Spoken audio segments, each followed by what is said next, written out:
open statement? I think it is the opening statement. We're live now. Hello, everyone. Live. Welcome Yeah, to Flow State.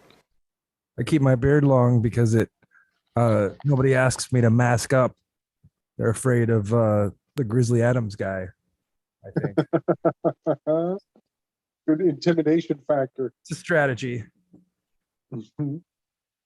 Welcome to Flow State, where we are hanging out, making art, having a flow state party, relaxing, reading stuff, getting in the zone. Come and join us. Get your own art going. Come and join the Telegram and jump in the Zoom with us and come and read with us. How are you guys doing? Doing good. I bought this sun lamp, or I was gonna buy it, and then the guy gave it to me for free, and it worked fine for free, and then it quit working. Oh, that That's the way it's sucks. got to go, right? Free Yeah, lamp. my art tonight is me rearranging space so that I can make art in this space. So you guys will be watching me go back and forth like the ADD champion that I am. You are ADD champion, and it's a good thing. That's what Jim Gale said. Jim Gale on the last anniversary said ADD is the best thing that ever happened to me. Look at that guy. He's a superhero. Yeah, I need to watch that. I didn't catch that one. You said that it was with Jim, and I was like, I thought Chance already interviewed Jim. Why is he doing it twice? And then I went and clicked on the episode, and it's like, oh, it's a different Jim. That makes sense. We didn't really interview Jim. It was just a vibrant. Like, we still need a real interview. Maybe someday. Good luck getting a straight interview out of Jim Maiden. I know. He's so slippery. Yeah. I'm a tricky one. The guy I just had on Vibrant is the slipperiest dude. The lucid dude who I just had on Vibrant, you can't have a you cannot have a serious conversation with him.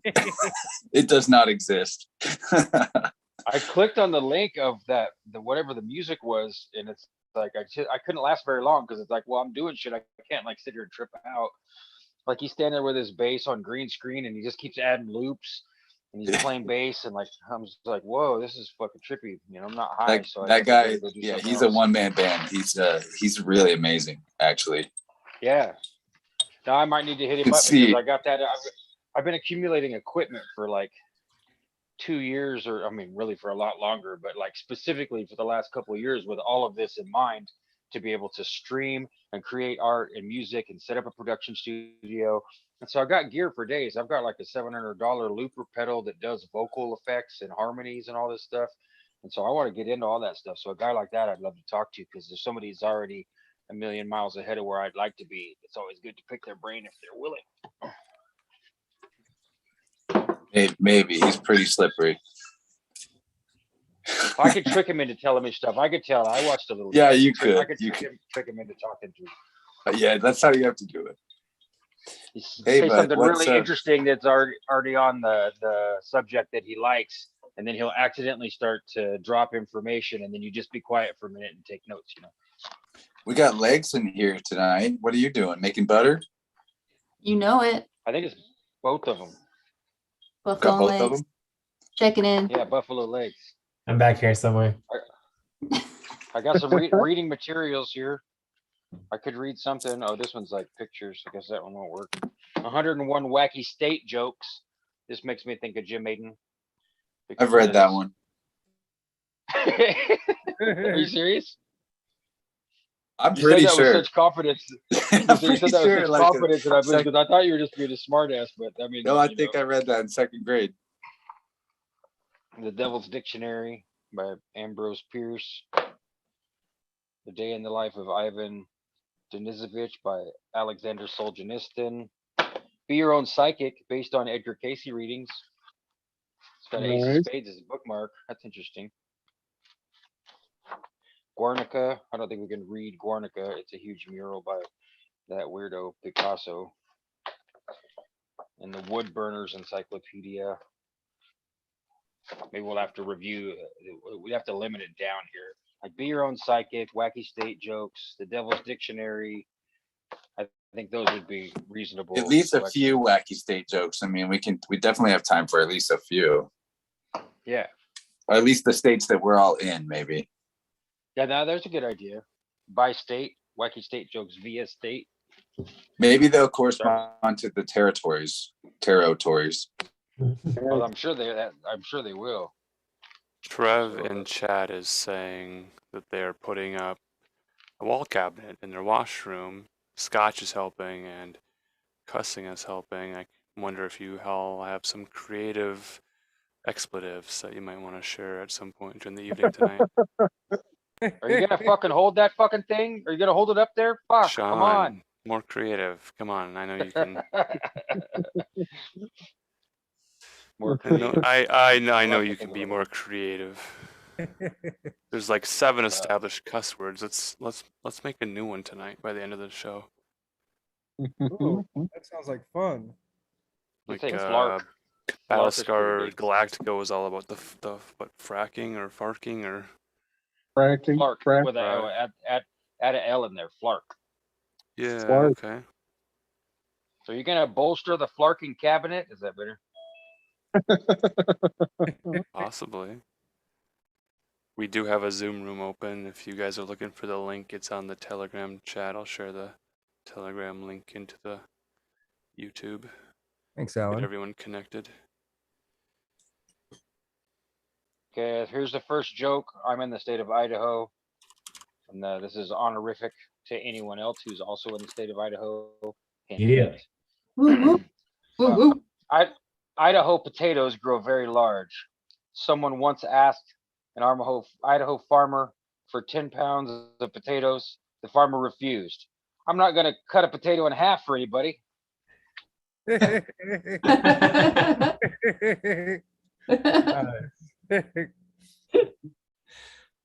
Go Idaho. Oh, there's a picture of him refusing to cut it in half too. I don't know if you guys can see that, but Oh shit. see that? This is a grumpy old farmer. Huge. Grumpy Idaho farmers. Now this second joke is more up my alley. It says 3 men jumped off the edge of Hell's Canyon into the Snake River. One man didn't get his hair wet. Why not? He was bald. Dumb. Boom.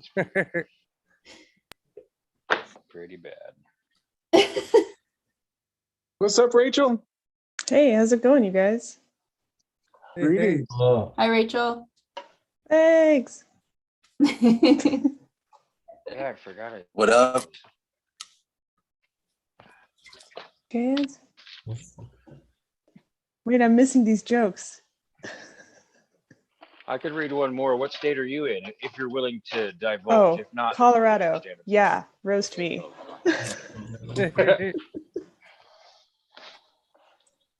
Hold on, you guys. I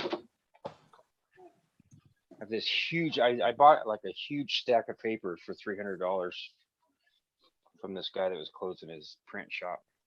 And I moved things around a little bit more. I'll grab the phone and show you guys. Okay, so we're going to Colorado here for at least 2 Colorado jokes. 2 is the number because that's how many I read the first time. Oh boy. Got lucky. There are literally 2 Colorado jokes. That's close. Thank God. It's only 2. Okay. So Colorado joke from the 101 Wacky State Jokes by Melvin Berger, Bergr. Joke number 1. Sammy. I shot the rapids on the Colorado River. Tammy. Did they stop? Sammy. No, I only used a water pistol. Oh.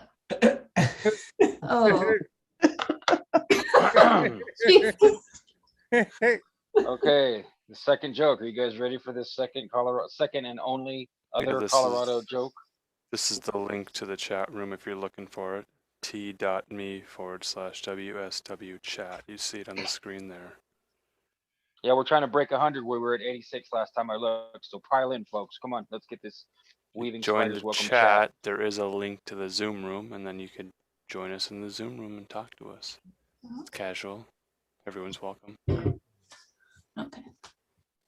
So the second Colorado joke is, how can a person go down Pikes Peak without first going up? How? By being born at the top. Oh my goodness.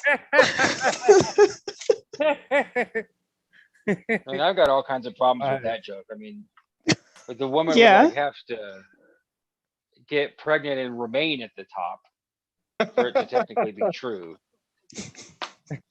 Which, I mean, there are some women that are stubborn enough that they'd be willing to do that, but you know, it's not so simple. The child is still traveling up the mountain inside of the womb of the woman. Come on. Well, it's not a child. mean, Yeah. If she's on top, it's Yeah, well, not a now- problem. When is there a human being in there? I don't even want to know what that means. That would be like the ultimate form of voyeurism. Getting it on top of Pikes Peak where the entire state can see you. Yeah, you could live stream tucked it on an back. episode. Weaving Spiders, welcome. I've got these white records. They make me think of Johnny because he's always painting records. Well, I was holding them by these black spots. Yeah, that's where I was holding it when I painted it. I was intended to come back and prime over that, but I could. Oh, they're I could- records. Yeah, they're records. White records. It's a nice day to paint a white record. Ooh, cool.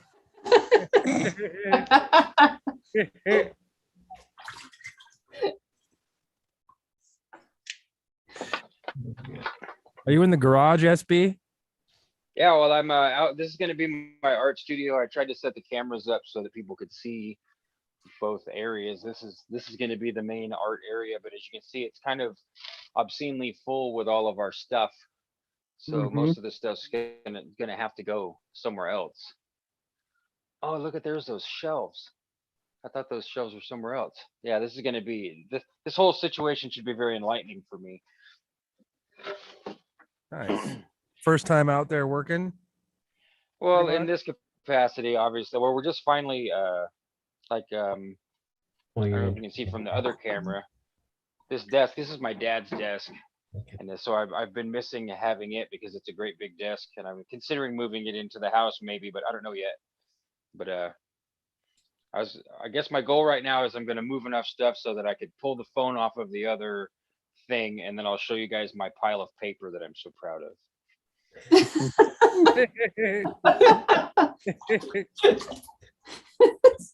We have a record shop owner in chat. Trev says yeah? if you need records, there's a vintage record shop owner in chat. Nice. Do you guys have any list of the- records you're looking for? Any Holy Grail records? Probably. I'd like all of Carmen's records. Nobody Yeah, else wants them, so if you got them, send them to me. Yeah, if you got discount prices on first edition John Frusciante vinyl, then hit me up and I'll put you in touch with a guy who will buy them all for me today. Ooh, like an original pressing, Pink Floyd, the wall. Yeah. I'd love to have I probably have a copy of Band of Gypsies, but I'd take another one. 1984 is Coming On Strong by Carmen. 1985's The Champion by Beautiful. Carmen. Yeah, if you have those, let me know. No one wants them. I might want them. I was just talking about needing some of these earlier because I bought a juicer, like a press juicer that you see people use at a bar or in a restaurant, and it doesn't have the little screen in it. So I'm going to take this and cut up a piece of fine screen so that I can fix it. And then I got a friend who follows the same interesting diet plan that I do. It's called the Mucusless Diet Healing System. And he just bought 200 pounds of oranges. So we're going to juice some oranges on Saturday. Mucusless? Yeah, well, that's there's a man named Arnold Ehret. I've been experimenting with and studying different types of veganism and raw dieting for a long time. But there's a man named Arnold Ehret, and he wrote this system in the early 1900s called the mucusless diet healing system. And it's like a lifelong slow transition away from the unhealthy foods that people typically eat. And, you know, the bottom line is like to move in the long run towards a fruitarian diet with with very little cooked foods, and definitely with no meat, cheese, starch, bread, or anything like that. And it works. I mean, it's amazing. The healing modalities that come from this diet in the long run are like, you can heal any problem your body can have by doing this right. Now, if you do it wrong, you could also cause your teeth to fall out, your hair to fall out, and yourself to have massive illness, because you start eating only fruit and fasting all the time, the body will try to offload all the toxins it has in it all at once, you know. So it's interesting. Was that a tongue snipper you were holding there earlier? If someone talks too much, you can just snip their tongue right off. Keep them silent. I mean, you could. I'd really hate to have to do that. I'd like to say I would never do that, but that would be dishonest. I'm just looking for a segue to share an art thing that I've been working on. I'll share it now with you. Cool. I gotta get over here. So I'll just let you take a peek at the screen. Oh, nice. Question is, weaving spiders welcome wonders. What would Harpocrates keep silent above all? Look at Harpocrates' eye. Watch it long enough to see. Yeah, nice. That's good. Harpocrates knows something that you don't know.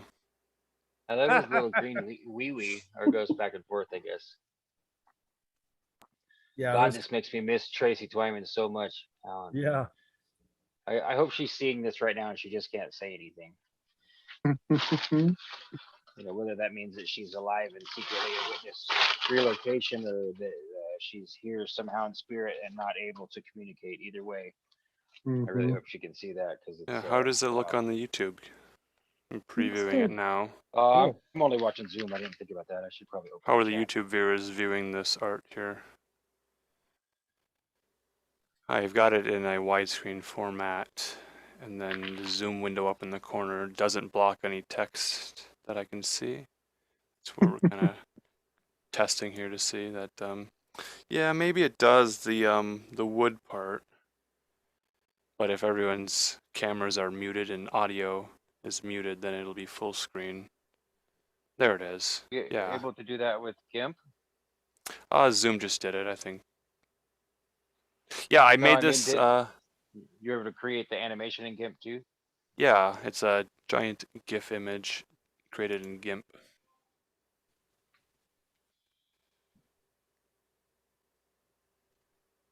Oh, that was weird. Oh, I see what happened. That's interesting. When you go full screen, it makes it full screen on my end. Yeah, Zoom will be taken over by the full screen image when it's displaying on your laptop or wherever.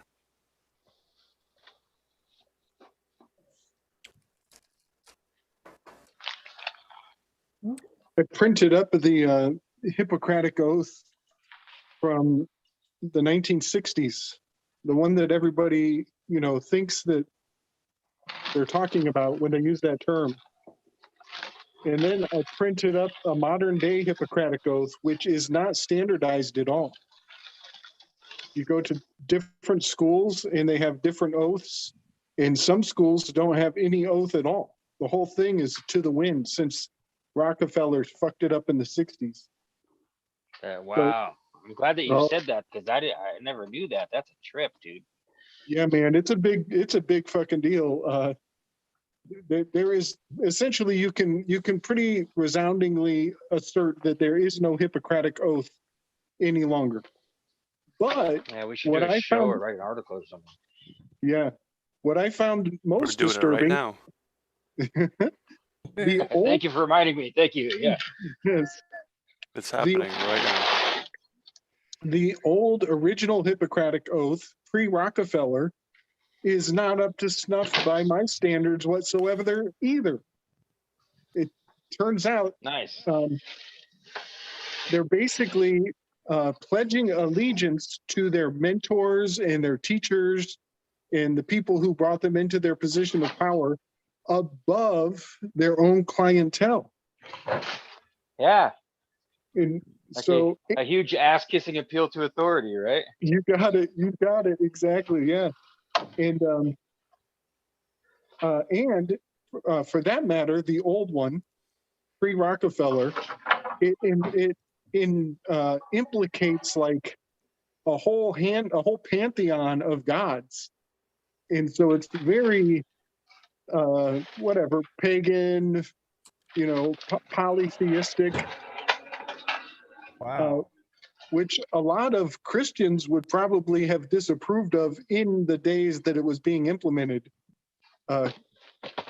Just seeing it through a conservative lens, I would say. Yeah. I'll try to dig it up. Let me see if I can get it, because the old one is brief enough. I could read through it real quick. Oh, here's a piece of art I could show you guys. I didn't make this just now, but I am happy with it. Whoa. You see that? What'd you make that with? Like shrink film and paint pens, and it's all like stapled to a board. So what I would do is I took a torch. I've got different colored shrink film, and so spray paint, shrink film. You can see like there's some details that are more determined than others, but yeah, and paint. So I mean, I think of it as something that hangs on the wall like that, Uh-huh. And I think what I'm gonna do is probably build some kind of a frame around this whole piece. Like I might sink it into a picture frame so that it frames this somewhat, but maybe these pieces stick out past the frame. Uh-huh. Because I don't feel like it's 100% finished. I mean, it's pretty close to looking finished. It looks pretty good, but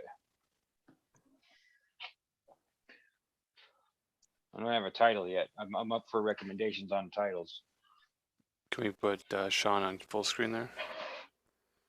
Oh yeah, I can put it back up there. You want me to? Yeah.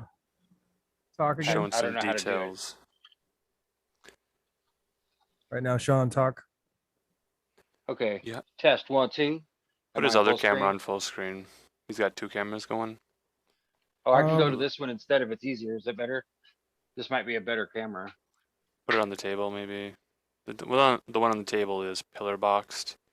The other Okay. one in front of you is wider, so we could see it that way. Okay, am I full Pillar screen? box is what we call this. This is a new vocab word for me. I needed to know it. Pillar box. Yeah, if it's a widescreen window and there's black bars on the left and right, those are pillars, so we call it pillar boxing. Thank you. Yeah, I didn't know that either. So yeah, I'm all for recommendations for a title.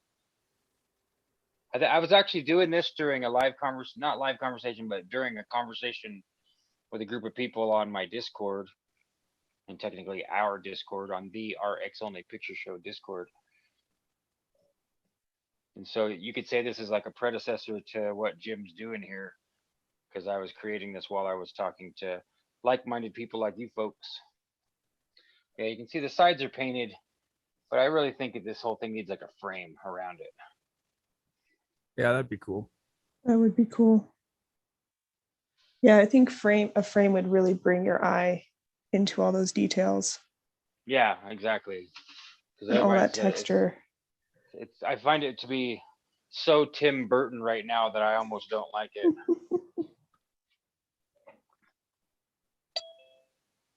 We're figuring it out.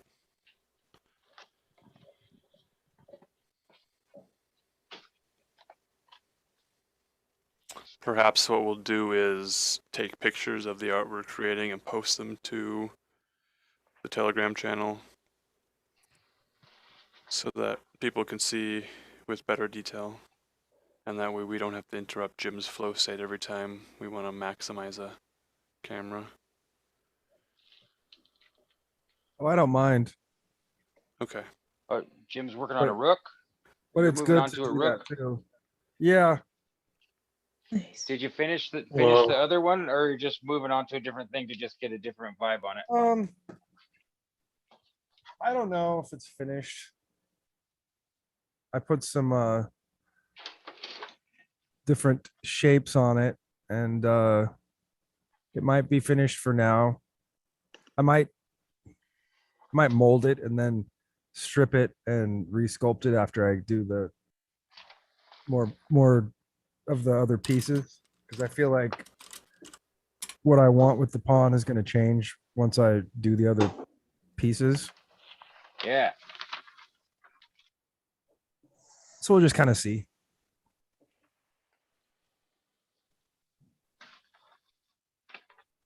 All right. For those people that don't know, Jim is working on a very large scale chess set, all custom sculpted, and eventually it'll be invested in bronze and then patinaed with unique finishes and everything. So that's That's the why I was plan. curious, because I'm so stoked at this idea of such a large project from Jim that I'm literally chomping at the bit. Like, hurry up and finish it so we can play chess. I will come to Walla Walla. It's fine. What up, Chris? What up? Hey, Chris. Hey. So I got something for you guys. Oh, Okay. When Jim first told me about FlowState, he was talking about reading things off and the idea of FlowState and creativity. And I'm sure all you guys are familiar with it because I promote it heavily in our Telegram groups. But it made me think of the book Rebel Genius. And so after Jim told me and we had that discussion, I took a tarot card, I drew one, and I split the book Rebel Genius with the tarot card. And I decided if I was able to, I would read you guys a passage from the book and show you the tarot card and see how the tarot card reflects the passage of the book and the flow state that we're in right now. This is great. I'm excited. Yeah. So here's the cover of Rebel Genius by Michael Dante DiMartino. It's the first book in the series. And I did this the other day and I've already forgot the tarot card that I drew. So it's going to be a surprise for me as well. Let's see here. Six of Cauldrons. I don't know if you can see that. Sweet. Cool. So like Stonehenge in the background? Yeah, this is from a Celtic tarot deck I have. Chance actually gifted it to me. It was because he was looking for a birthday gift for me one year, and I was mentioning I was on the hunt for a Celtic themed tarot deck, and he saw this deck and hold it up to the camera again, closer, in front of the light on the other side. There it is. Yeah. Is that better? Yeah. But the guy who did the deck and the illustrator are both named Chris. So it literally had my name written all over it. Uh-huh. Wow. Wow. It's a very interesting deck. I drew some for Rachel the other night as well. Okay, so this is page 137, chapter 7, titled The Wellspring.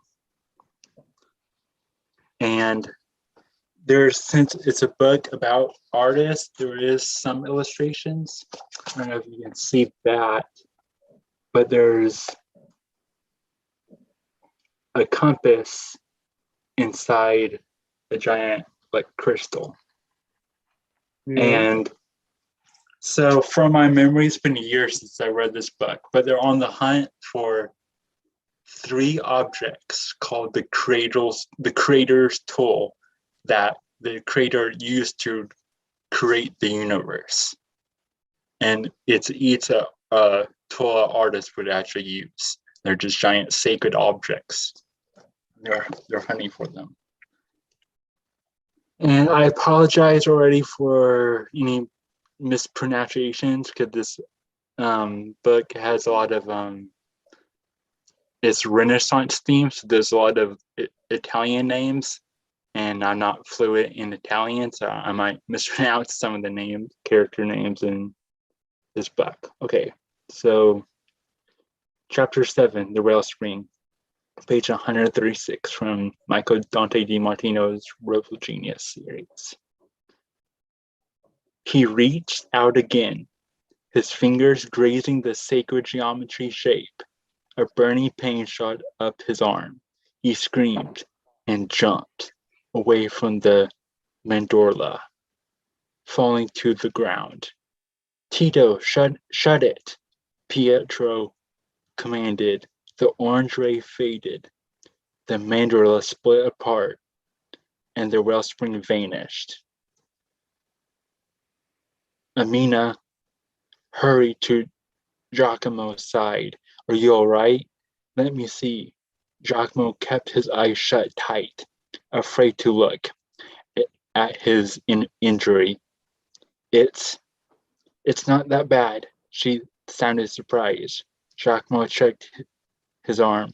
The sleeve of his nightcloth had been burned away from his skin, was swollen and red, but compared to what had happened to Melina, he'd come away relatively unscathed. Okay, so that was one paragraph. I could read on a bit more if you guys would like. Yeah. Yeah, please do. I'm curious to hear more. Yeah. Okay. Maybe it's because Pietro was keeping things under control. Amina speculated. Baldassar came up behind him and yanked him to his feet. So did you get a good look? Do you know where it is? I think so, Giacomo said. He pointed to an area on the globe in the center. Zizilo.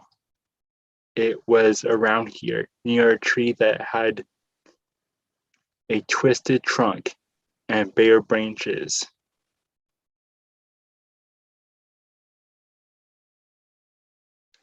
And there was a river that led to a waterfall. The compass was hidden in a cave behind the falls. Ring any bells, Pietro? Asked Baldassar. He stroked his mustache. I'm afraid not. Can you draw what you saw? Lena asked. Sure, I think so. They went to Baldassar's study, where Giacomo sketched the location of the compass. Lena sat next to him, bouncing her knee anxiously. While they waited,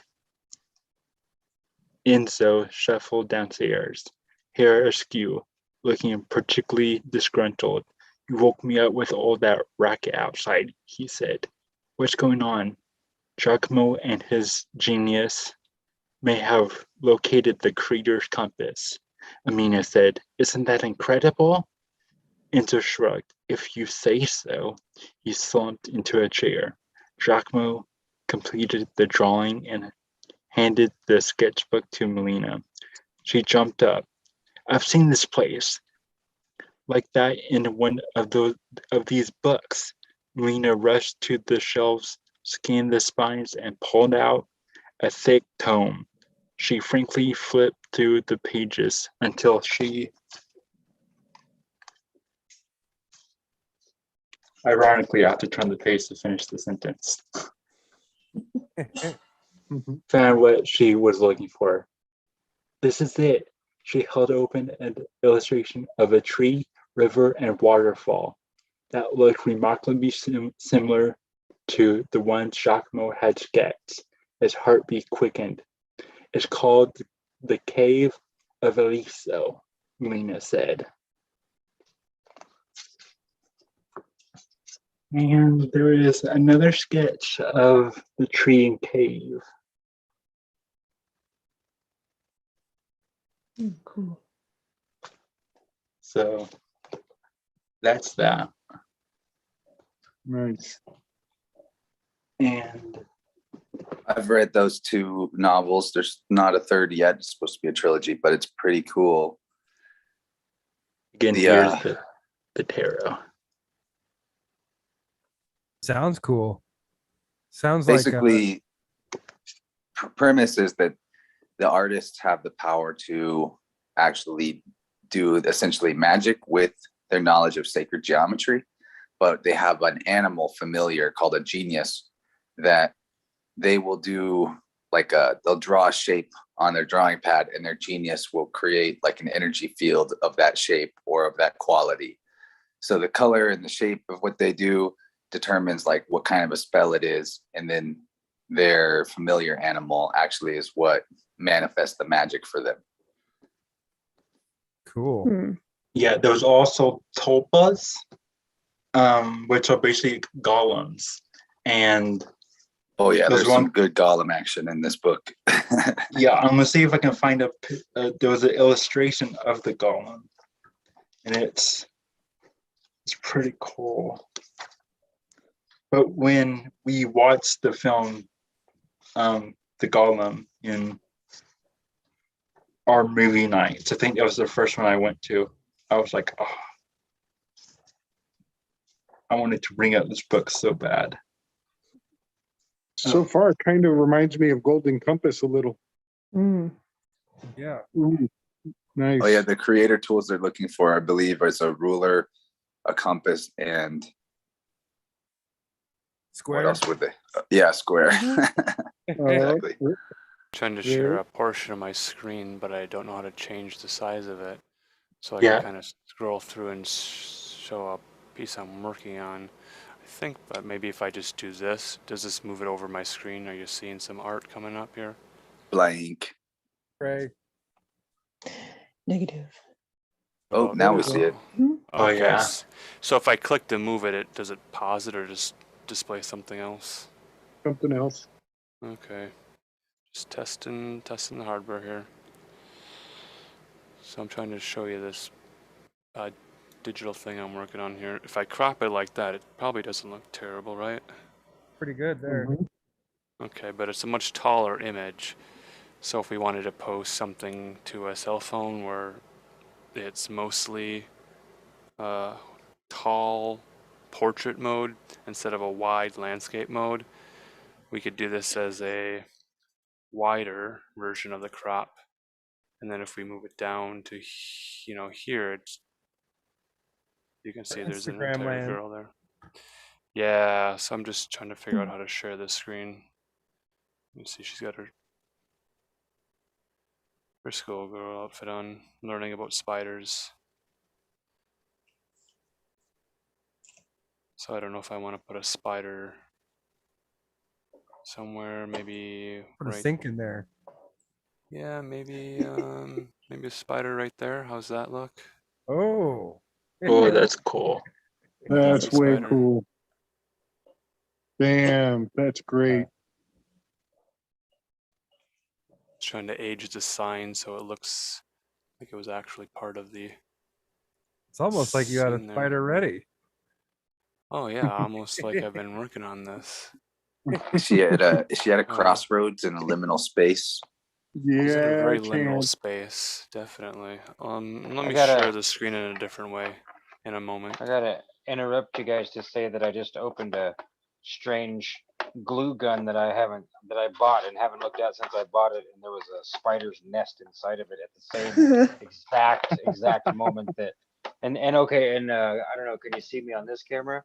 It's the same color as the spider. The glue inside the box is the same color as the spider on the screen. Nice. That's too much. The bright It was too green. much. It was. It gave me like this, my body wanted to recoil, not because I was scared of the little spider's nest. There's no spiders in here, but like the whole sink was like, ugh. And then of course my brain reminds me like, well, you're on the show with the people, so this is gonna happen. So be accustomed to this. This could continue to happen to the point that the sky unravels and we all fly away. So be ready. The That'd be stinks will interesting. continue until the sky opens. I had And if anything I'm doing is too loud, please tell me, because I'm in this room and it could be loud and I wouldn't know. So I'm trying to be kind of quiet, but if it's loud, please tell me. I searched for a smiling spider, and this is one that I found. If I zoom out here, you'll see that the image is much taller. Like a Someone- scarecrow spider. Don't I eat think me. I'm ahead. I have a new word for what just happened to Sean. It's spider-dipitous. Spider dippity. Spider dippity. This is the face of Spider Dippity. That's her name. Dippity doodah.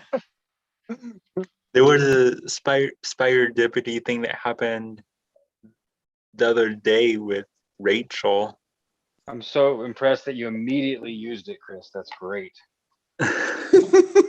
So Now it's been coined and minted all within less than a minute. well, doesn't take much. obviously, I mean, it's a real thing already. It's already happened to us. That's right. But so we had a mini, like, just tight movie night and watched Into the Spider-Verse. Rachel, Alan, and Juliana, and Emil, and I I, love that movie. because they released a teaser for the second one. And I was like, oh, I got to get my fix. I got to rewatch the first one. And It's so, the only Spider-Man movie that was ever good. yeah. Because it's animated, so it's not like one of those dumb mainstream Hollywood ones. Here's an important part of the context of the story, Chris. We were watching using Sync Play software. Yeah, we were watching Sync Play, so it was all being synchronized Nice. for this synchronistic spider dippity moment. But we paused it a couple times, and one of the times we paused it was at 40 minutes and 40 seconds in. And we shared a screenshot within the group, the Weaving Spiders group, but it essentially was Miles dressed as Spider-Man, but there was two of him, like he was getting into focus, which made one of his eyes meet. So he had 3 eyes. So it was like, oh, third eye, that's cool. And 40 minutes and 40 seconds in. And I've been noticing 4s lately. So I was like, oh, that's really interesting for myself anyways. And then the next day, I went to watch or listen to False Reality Check, the one with Rachel.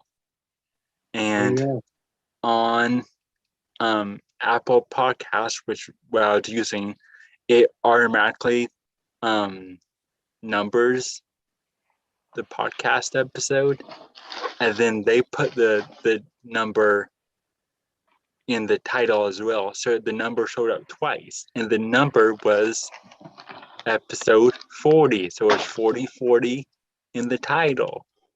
And on the screenshot from Spider-Verse, on Sync Play, when someone's not ready, it'll pop up their name and say they're not ready. So on the screenshot, it had Rachel isn't ready. I'm not ready, guys.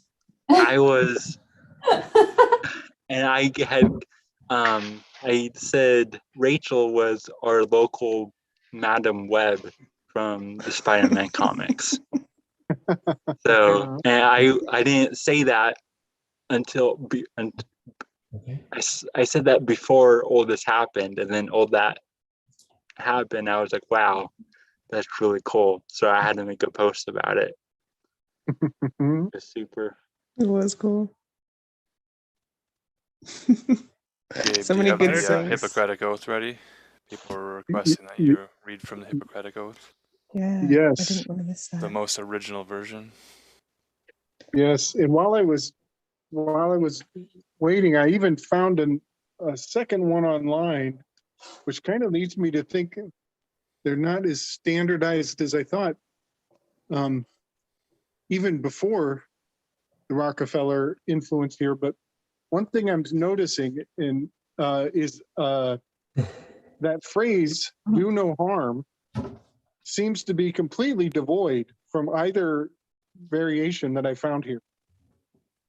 And another just side note is even in the modern day one, they use the term drug instead of medicine, which is always still rubs me the wrong way. I just really drives me nuts that the word medicine has been kind of thrown out Wow. of the narrative a long time ago. Yeah. Wow. So I'll read this is Hippocratic Oath, the classic version. I swear by Apollo, physician, and Asclepius, and Hygeia, and Panacea, all the gods and goddesses, making them my witness, that I will fulfill according to my ability and judgment this oath and this covenant. To hold him who has taught me this art as equal to my parents, and to live my life in partnership with him.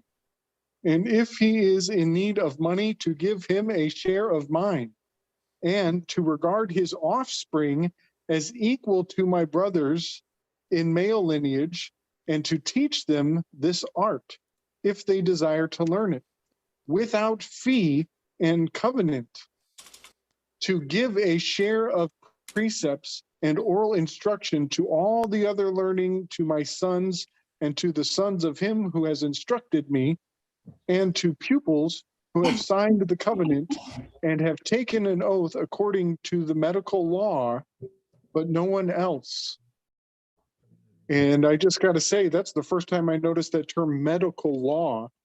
That's going to need to be looked up. Yeah. That is very interesting. Okay, and then it goes We're on to them. Yeah, man. I'm still thinking about all the different things that the word gang means. That was too much. Sorry, continue. Yeah. So next paragraph, I will apply dietetic measures for the benefit of the sick according to my ability and judgment, and I will keep them from harm and injustice. I will neither give deadly drug to anybody who asked for it, nor will I make a suggestion to this effect. Similarly, I will not give to a woman an abortive remedy. In purity and holiness, I will guard my life and my art. I will not use the knife, not even on sufferers from stone, but will withdraw in favor of such men as are engaged in this work. I think that means he'll have the butcher turn to the butcher for surgery. Yeah, exactly. He won't infringe upon the surgeon's business. Right. Yep. Whatever houses I may visit, I will come for the benefit of the sick, remaining free of all intentional injustice, of all mischief, and in particularly of sexual relations with both female and male persons, be they free or slaves. Wow. What I may see or hear in the course of treatment or even outside of treatment in regard to the life of men, which on no account one must spread abroad, I will keep to myself, holding such things shameful to be spoken about. If I fulfill this oath and do not violate it, may it be granted to me to enjoy life and art, being honored with fame among all men for all time to come. If I transgress it and swear falsely, may the opposite of all this be my lot. Isn't that a trip? Yeah. It's kind of like traveling. Where was the part about like taking care of the sick and being honest and all that? Yeah. Well, it said you wouldn't poison them, but that's or give them anything deadly. Yeah, it said give them deadly. I don't think it said anything about just slow poisoning.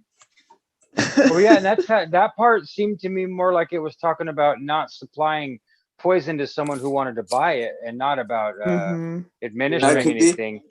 It sounds like to me like you don't want to kill them instantly, so no deadly poison, but it's fine to just slow feed it to them. I don't know. And the only thing that seemed like it was protective at all, it mentioned dietetics, and it did have some kind of little line in there about protection or something, but it was really subtle. It wasn't like I'm so glad you brought this up. I want to write a whole article about this. Yeah, and then read it out on a show, like a presentation, so that people have this presented to them other than just this broadcast, because it's a huge deal. I mean, this is just so symbolic of the way that all the systems are, that we imagine them to be one thing. Someone takes a little bit of a closer look and goes, that's not quite what I thought it was. And then you dig a little farther and go, wah, wah. Like, it's not even like we're just all lying to ourselves that there's such thing as a Hippocratic oath. Thanks for sharing it, man. It really blown my mind. Yeah, big time. Yep, I think the line you're talking about, I will apply dietetic measures for the benefit of the sick according to my ability and judgment. I will keep them from harm and injustice. And that all changed in the 1960s. And if you pursue that idea about bringing this to light, another thing on the same vein of reasoning is there are oaths required for positions in for the mayor. There are oaths required for governors and police and sheriffs. All those oaths have been completely fucked with in the recent past, in the very recent past. And there's probably some patterns to dig out, and you could probably connect some dots in terms of which oaths were fucked with at which time chronologically, Yeah, we could write a whole book, but we could definitely start with the Hippocratic Oath, because it's such a canard. Now it's a canard to me. That's really good, Alan. It's a canard. Oh, that's a good one. That's great, Alan. Okay, so here's the modern version. This is what Rockefeller went through and just exploded the old system and kind of implemented this new oath. But the thing is, when you read up on it, this new oath is not standardized. It is some schools, like I said, they don't even observe any oath, and some schools make up their own oath that I couldn't even get to. But this is the one that Rockefeller kind of replaced that old one with. I swear to fulfill to the best of my ability and judgment this covenant. I will respect the hard-won scientific gains of those physicians in whose step I walk, and gladly share such knowledge as is mine with those who are to follow. I will apply for the benefit of the sick all measures that are required, avoiding those twin traps of overtreatment and therapeutic nihilism. Did you hear twin traps, Chance? Yeah. Yeah, I did. Twin traps. Twinning. I'm going to go over that one more time. I will apply for the benefit of the sick all measures that are required, avoiding those twin traps of overtreatment and therapeutic nihilism. I will remember that there is art to medicine as well as science, and that warmth, sympathy, and understanding may outweigh the surgeon's knife or the chemist's drug. I will not be ashamed to say, I know not, nor will I fail to call in my colleagues when the skills of another are needed for a patient's recovery. I will respect the privacy of my patients, for their problems are not disclosed to me that the world may know.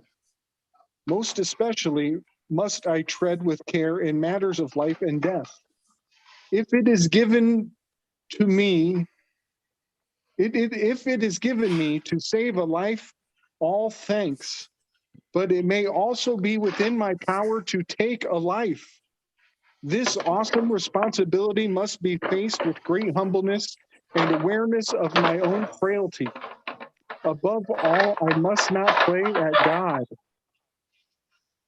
I will remember that I do not treat a fever chart, a cancerous growth, but a sick human being whose illness may affect the person's family and economic stability. My responsibility includes these related problems if I am to care adequately for the sick.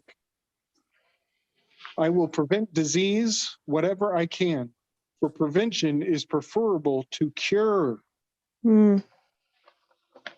I will remember that I remain a member of society with special obligations to all my fellow human beings, those sound of mind and body as well as the infirm. If I do not violate this oath, may I enjoy life and art, respected while I live and remembered with affection thereafter. May I always act so as to preserve the finest traditions of my calling, and may I long experience the joy of healing those who seek my help. This was written in 1964 by Louis Lasagna, Lasagna,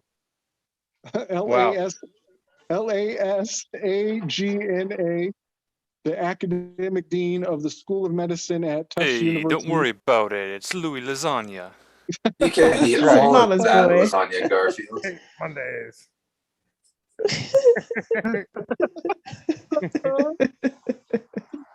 What do we No call one it? hates Spider Mondays dippity? more. Every Yeah, day it is is. Monday. Every day is Monday in Louis Lasagna's world. Come on. Don't be coming in here telling me about all your spider dippities.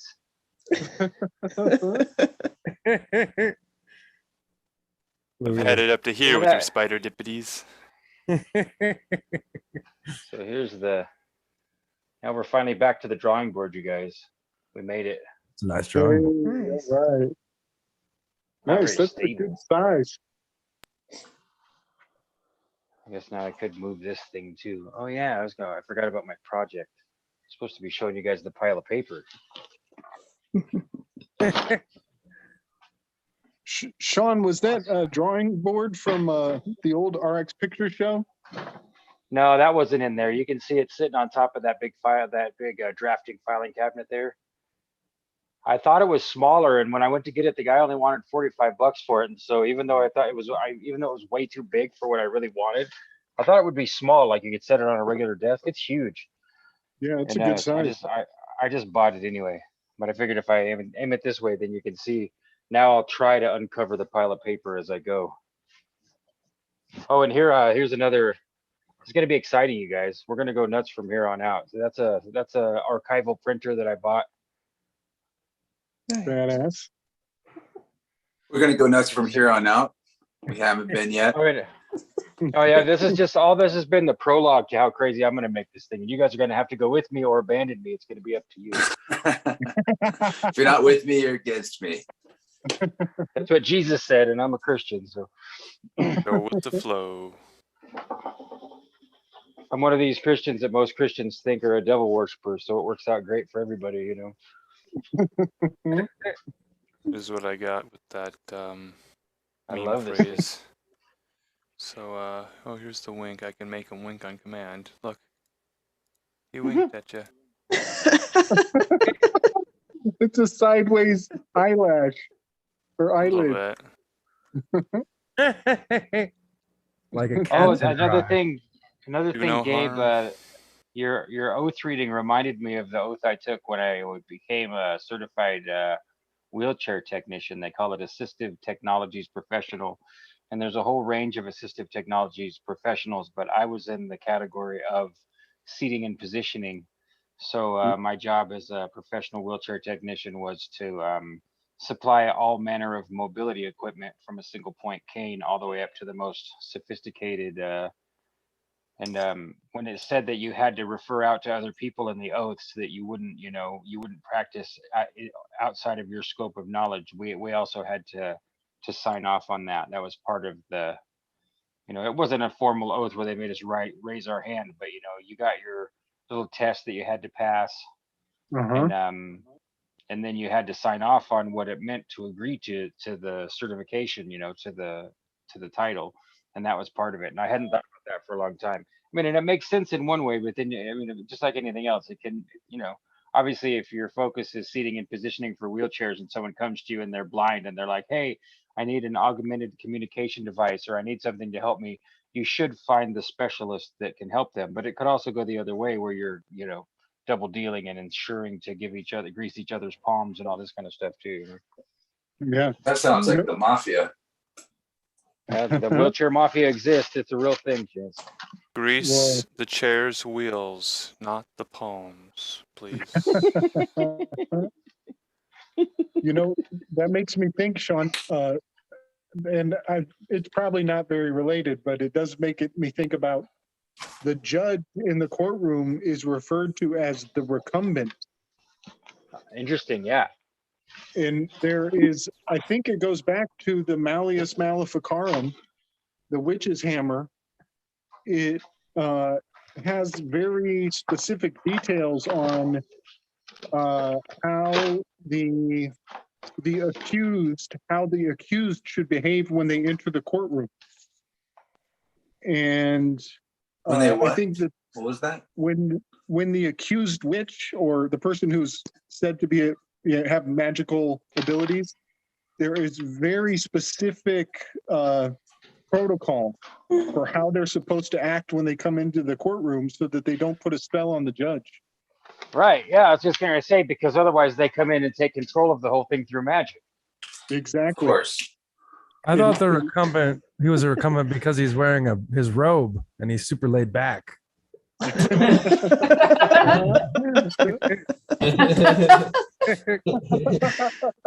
Hold up your right hand, bro. You promise not to hex me. I want can we agree at some point in the future to make a really nice stage and setup that looks like a courtroom, or even get control of a real courtroom if we can, and have Chance be the judge? I don't care what else happens. Why me? I just want because of your recumbent nature, bro. Chance has got some robes. You got the and you can. I've got robes. Can I wear whatever robes I want? They don't have to be. No, that dude, the whole courtroom is up to your complete disposition. I would request I like that this idea now. I would prefer that you take the ornaments of the regular court and keep them to some degree so it's still recognizable, but to change them according to what your court looks like. It has to look like your court. You're the judge, I would like a replica Thor hammer for the gavel. We got you covered. We got you covered. Please give me the Mjolnir. Yes. Yes. Yeah. Like if we wanted to get super serious about this, we could make it a 2-year project, and that would give Jim and I time to sculpt and invest the hammer in bronze so that you had it. I'm in. If you guys will do all that, I will promise to show up to court on time. It'll be the first time in your life, I'll bet. I've never been into their ball court. Oh, what a blessing! Oh, wait, I'm so envious of you, dude. Yeah, I don't get in trouble much. Good. Low trouble. I mean, in small towns, just a parking ticket could get you standing there talking to the judge. Judge always comes in late anyway. Everybody else. Yeah, always. Herman made a great audio drama. It's a like heavenly courtroom situation. Have you guys heard Carmen's The Courtroom Song? Oh, I think so. A long time ago, man. Yeah, that's a good one. Listen to Carmen on the rig, man. Do you still throw it on and check it out? Man, Carmen is a great entertainer. I'm even more entertained by Carmen at this stage in my life than ever before. Yeah. Snake Jones is Carmen in the San Diego. Carmen San Diego. No, Carmen is a famous Christian singer. Like it's more than singing. It's like Alan He's saying. epic. It's like performance art to the maximum. It's like an opera, like a one-man opera. Holy shit. The favorite Christian band was my last bingo square. So I win. I saw that somebody won. Somebody won. I saw somebody posted that they won. Stella Moon. Yeah, Stella Moon did win. Well, we're gonna announce that on Saturday since it's a Saturday activity. Trying to see what anyone listening now would be a great opportunity as we're in the flow state to take some notes, write some things down, and fill out a 5x5 bingo board. And the longer you take to create the board, the more likely you'll win. We want a timestamp of it so we know that you've submitted it and finalized it before the start of the show on Saturday. So if you do that by Friday, it makes the math real easy for us. Get that thing posted by Friday, Saturday night, ready to go. See, Raja Beadle saw a Carmen concert when he was a kid. Did anybody else see Carmen live? No, just videos. See, I saw every Easter. Every Easter. I saw Petra. I mean, no one knew his secret ambition until then. It's the only people who listen to that. That's a Chapman song. Oh, see, I don't Stephen Curtis Chapman. No, it was not. It was just Carmen. kidding. No, it's Michael W. Smith. No, it's not. I loved Michael W. Smith. I love that we're arguing details of Christian's artists. I wanted to see Stryper, but I think instead I got to see Ozzy Osbourne. Okay, I'm moving the smaller paper so you guys can see the bigger paper. What's this? Cookbooks. Rachel, is that Algiz? Algiz? You know, Algiz? Pretty close. It's actually going to be, it's the equinox and the summer solstice lines. Okay. But that is what that shape makes, is always going upwards and downwards, which is a protection symbol. Yeah. So how do you pronounce it? Because I know I said it wrong. You said it right. It's Algiz. I might be saying it wrong, but that's very similar to Sean's last name. It is. Yeah, Algiz. I'm still thinking about what Cheney said that when I finally I guess I don't have to wait till my library is organized, but to call it the Library of Alexandria. It is Michael W. Smith, by the way. No, it's not. Yes, it is. Look, secret ambition. Young man up on the hillside teaching new ways, each word winning Which one them did over. Carmen do? Each heart a kindled flame. I bet if we go through all these old men watch from the outside, guarding their prey, threatened by the voice of the paragon, leading their lambs away, leading them far away. Nobody knew his secret ambition. Nobody knew his claim to fame. He broke the old rules steeped in tradition. He tore the holy veil away. Questioning those in powerful position, running to those who called his name, but nobody knew his secret ambition was to give his life away. His rage shaking the temple, his word to the wise, his hand healing on the seventh day, his love wearing no disguise. Some say death to the radical, he's way out of line. Some say praise be the miracle, God sends a blessed sign for troubled times. Nobody knew his secret ambition. Nobody knew his claim to fame. He broke the old rules steeped in tradition. He tore the holy veil away. Questioning those in powerful position, running to those who called his name, but nobody knew his secret ambition was to give his life away. Songwriters, Michael W. Smith, Wayne Kirkpatrick, and Amy Grant Gill.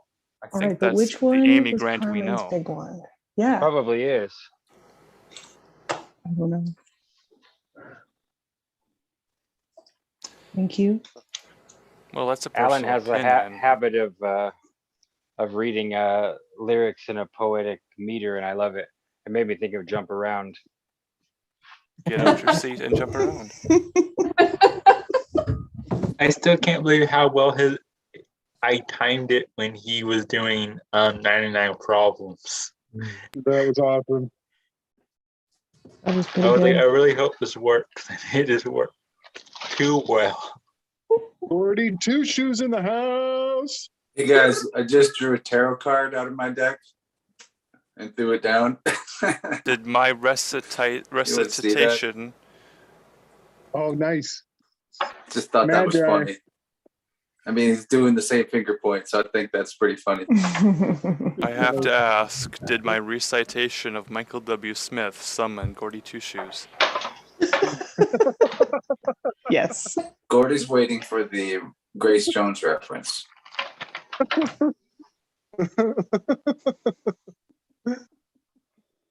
Nice setup, Gordy. Yeah, man. Like Bob Ross The over owl. there. Yeah, the owl. I saw a photo of this Whoa. owl. This is epic. Is there a word in the top left there, Gordy?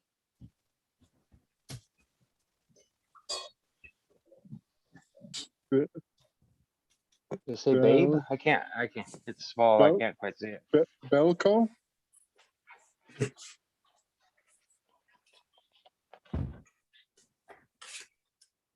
Bubo. Bubo. Oh, duh. Bubo. Nice. Yeah, I made a bubo one time, not very long ago. It's on my Instagram feed somewhere. You're gonna say it's in my toilet bowl. That's what you call them. Sorry. We both we both did a bubo. Total spider dippity.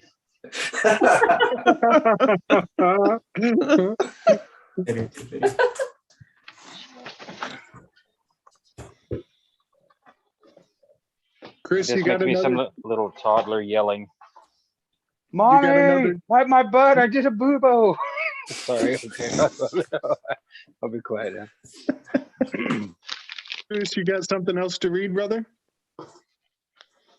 I mean, I could read more from the book, but I don't really have anything else to read at the moment.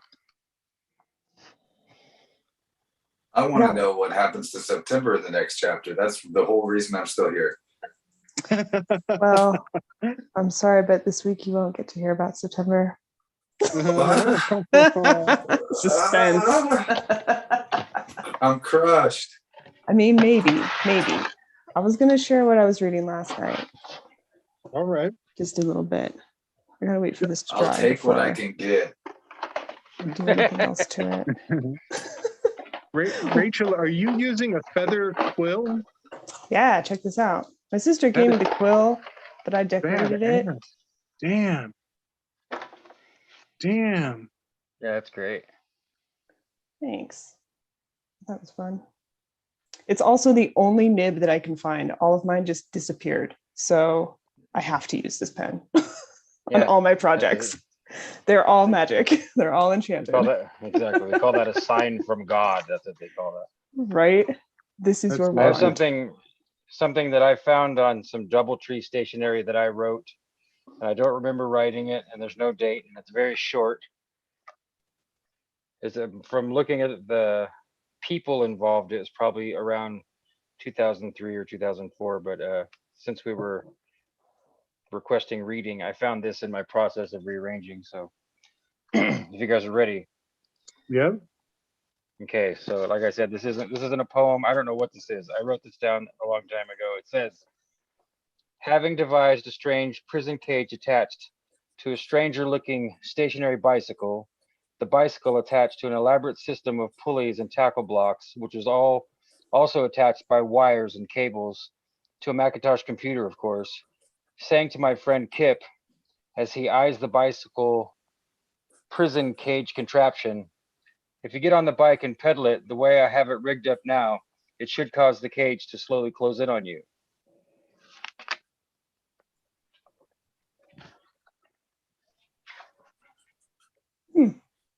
I don't know why. I don't know what this is. Could it not though? Could it not? I mean, I think that's what my. questions.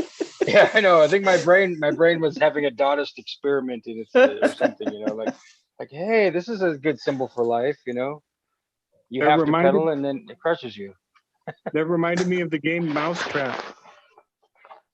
Yeah, makes me think of that Oh too. yeah. Yeah, I used to love that game too. Have you seen it recently, Jim? They shrunk it down like by 1/3. Like the game is so much Oh, it smaller if you sucks. buy it now. It's so. But it's think the I same ever- price. I never played it. I just It's set it shrink- up. It's shrinkflation. They give Yeah, you just set it less, up and- but it's cost Yeah. the same. It's part of their dumb. It's the same thing with cereal boxes and ice cream cartons and everything. Like and dollar bills. I used to joke with the bank tellers. I used to pick on bank tellers and ask them Federal Reserve type questions. And I used to tell them, if they're going to keep making the money smaller, they should print it smaller. But then we'd all have to carry tweezers in our wallets just to see the look on their faces. Just to find it. Let's get a blank stare. Yeah, cool. Could you imagine how funny it would be if that was true? Every time they made the money smaller, they actually had to print it. They had to make a run that represented how it had lost its size. We'd all have magnifying glasses and tweezers. Like, I should have another $20 here. Hold on, man. Oh yeah, I think in the last 18 months they printed 40% of all money that's ever been printed. Like Yeah, That's what I hear. 4 out of $10 is brand new. Yes. Part And of the reason I've also heard that part of the reason why the inflation hasn't been as drastic in terms of prices for our shopping is because a lot of that money is not being spent by all the people that are not here anymore. wow. Not from cooties, obviously, but from cowpokes. Yeah. Did you guys see that Russia and India have disavowed the American dollar? Yeah. No. Just, I Is, think, just yesterday. Wow. Yeah, the shit fan is taking hits, y'all. Yeah. Get out while you still can. So if you look at my phone camera, there's the pile of paper that I bought. It's a lot of paper. Yeah, man. And it's all kinds. There's like gold paper and sticker paper and like really fine drawing paper. And like this old man was running a print shop for 50 years and he was getting rid of all kinds of stuff. You're like a modern day Benjamin Franklin. I'd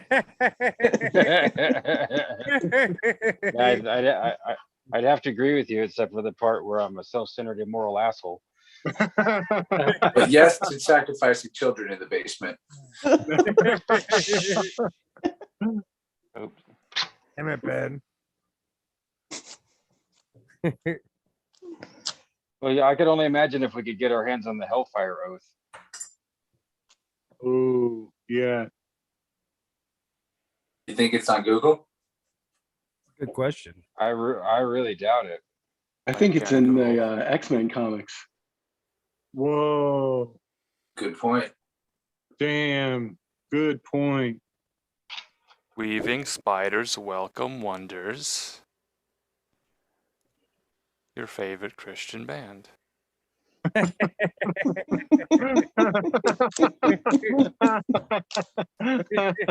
Oh my gosh. Great. I love this. I love the idea of having lots of cards that answer. And I would add Alan, what's your favorite Christian band? But that's just me. Or who? Yeah, Could be a who. Yeah, who's your favorite Christian band? I don't Who is know more that this on is a brand question. because of all the Al stuff. Really, when you can say who instead of what, it's more on brand for us. Ooh, But wow. Alan's Good got feedback. a really feedback. powerful point though, that it doesn't have to be a question. It's just a Hmm. statement. Weaving spiders welcome wonders. We'll Your try it the other favorite way. Christian band.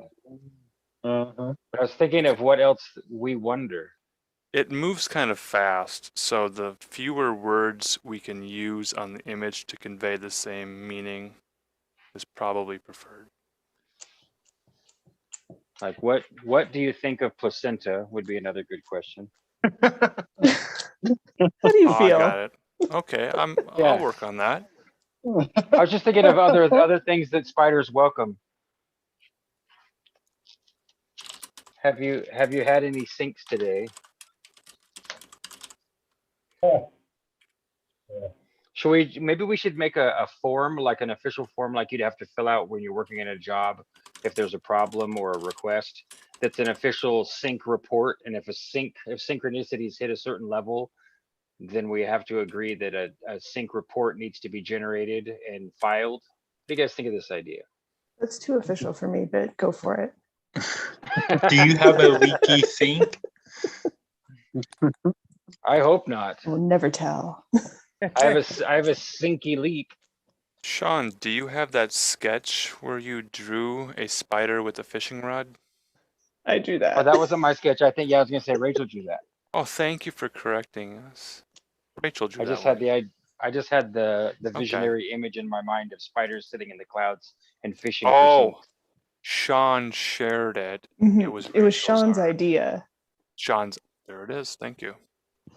And then it just had to happen. I was like, oh man.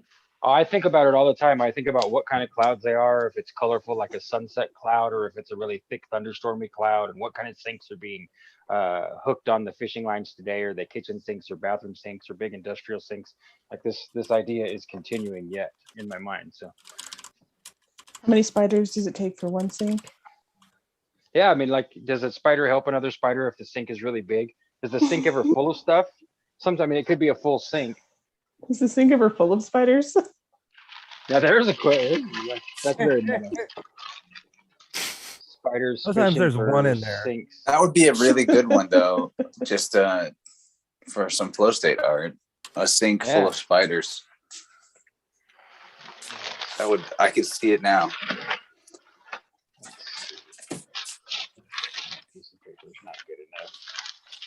All right, do you guys want to hear this thing that I was reading? Yeah. Yes, please. Yeah. Okay. It's a section about the nature of being. You'll have to forgive me if I butcher any pronunciations. These are old languages. Greek is in here, it's a little easier. But this is section 2.1.4, the realm of blood, dusk, and dawn. The skies are the place where all things are revealed, where the light of the bright does not leave any quote-unquote thing concealed. The Druids of Gaul were known for their interest in the signs found in the heavens. The core of their teachings was thus described by the Roman emperor.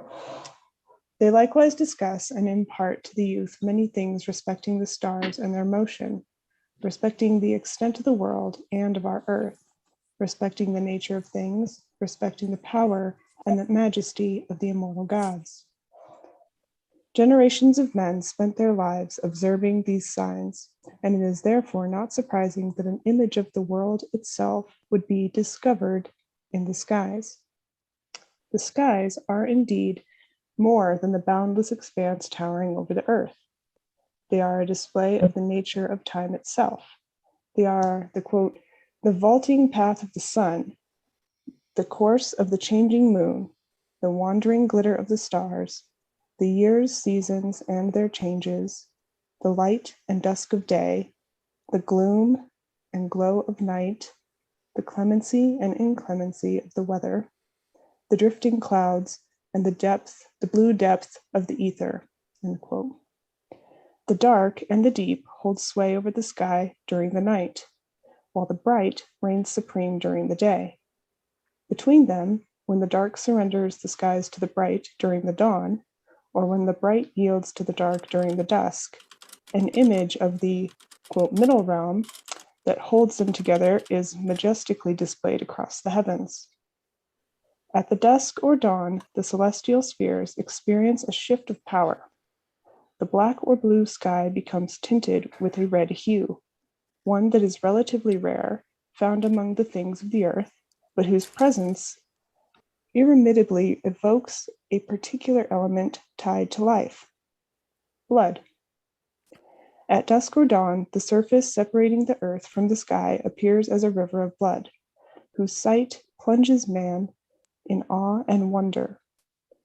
This image displayed daily in front of all the living beings is nonetheless more than a source of amazement, more than a vision of beauty.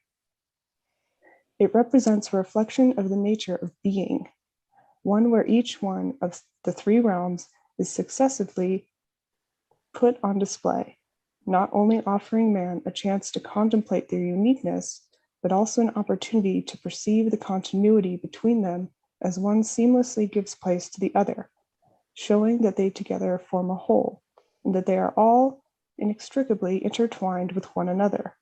The bloody nature of the transition between night and day, dark and bright, reflects the essential role played by blood in the tree of life and the, quote, middle realm as a whole. The opposition between dark and bright, with blood serving as the mediating element caught between the two, seems to represent the world of the early Celts, and it would seem to have left traces deeply imprinted in the world of their descendants. The three colors recurrently appear as symbols in the myths and sagas of Ireland. The Táin Bó, I've been trying to say this word all day. Cooling? I cannot say it. Good luck. For example, frequently mentions colors that appear to possess a symbolic value, with the combat between a black bull and a white one forming the climax of the story. This narrative also shows that the most renowned hero of the late Irish tradition, Cú Chulainn, is directly associated with the three colors of the sky, and perhaps also with the threefold nature of the ancient Celtic world. He seems to have three kinds of hair: dark next to his skin, blood red in the middle, and hair like a crown of gold covered them outside. Fair was the arrangement of that hair, with three coils in the hollow in the nape of his neck. The hero embodies being as a whole, the union of the dark and bright, separated by a blood-red frontier. And then it has a bunch of old words, which I can't say. Cru Dergo in Gaulish, that's probably the easiest one because it's close. Gaulish is closer to Greek. Blood is nonetheless not a mere symbol of the middle point between dark and bright. Life itself is what opens up to the clearing where all beings can appear as such. Life is what preserves the nature of the dark and the bright by gathering them while keeping them apart, distinct from one another, and the essence of life lies in the blood. The relation between the tree of life and blood is nevertheless manifold. Blood is firstly the liquid flowing inside the veins of man and many other kinds of living beings, a liquid that remains concealed in the depths of the flesh. It is what is secretly transmitted from generation to generation, from parents to children, prolonging a bond with the beings that already returned to the body of the dark up onto the first seed of the tree of life. The quote-unquote lifeblood unites the living, disregarding the boundaries set by distance in time and space. Parentage is manifested in the appearance of one's body, allowing every kind of living being to be located on the tree of life, showing where and when did the different branches of the tree follow on their own way. When man walks upon the face of the dark, his eyes showered with the envoys of the bright, he is a moving reserve of blood, a transient manifestation of being, whose being is meant to end with the spilling of the flow of his life. The second purpose of blood is filled when it ceases to be concealed by the flesh.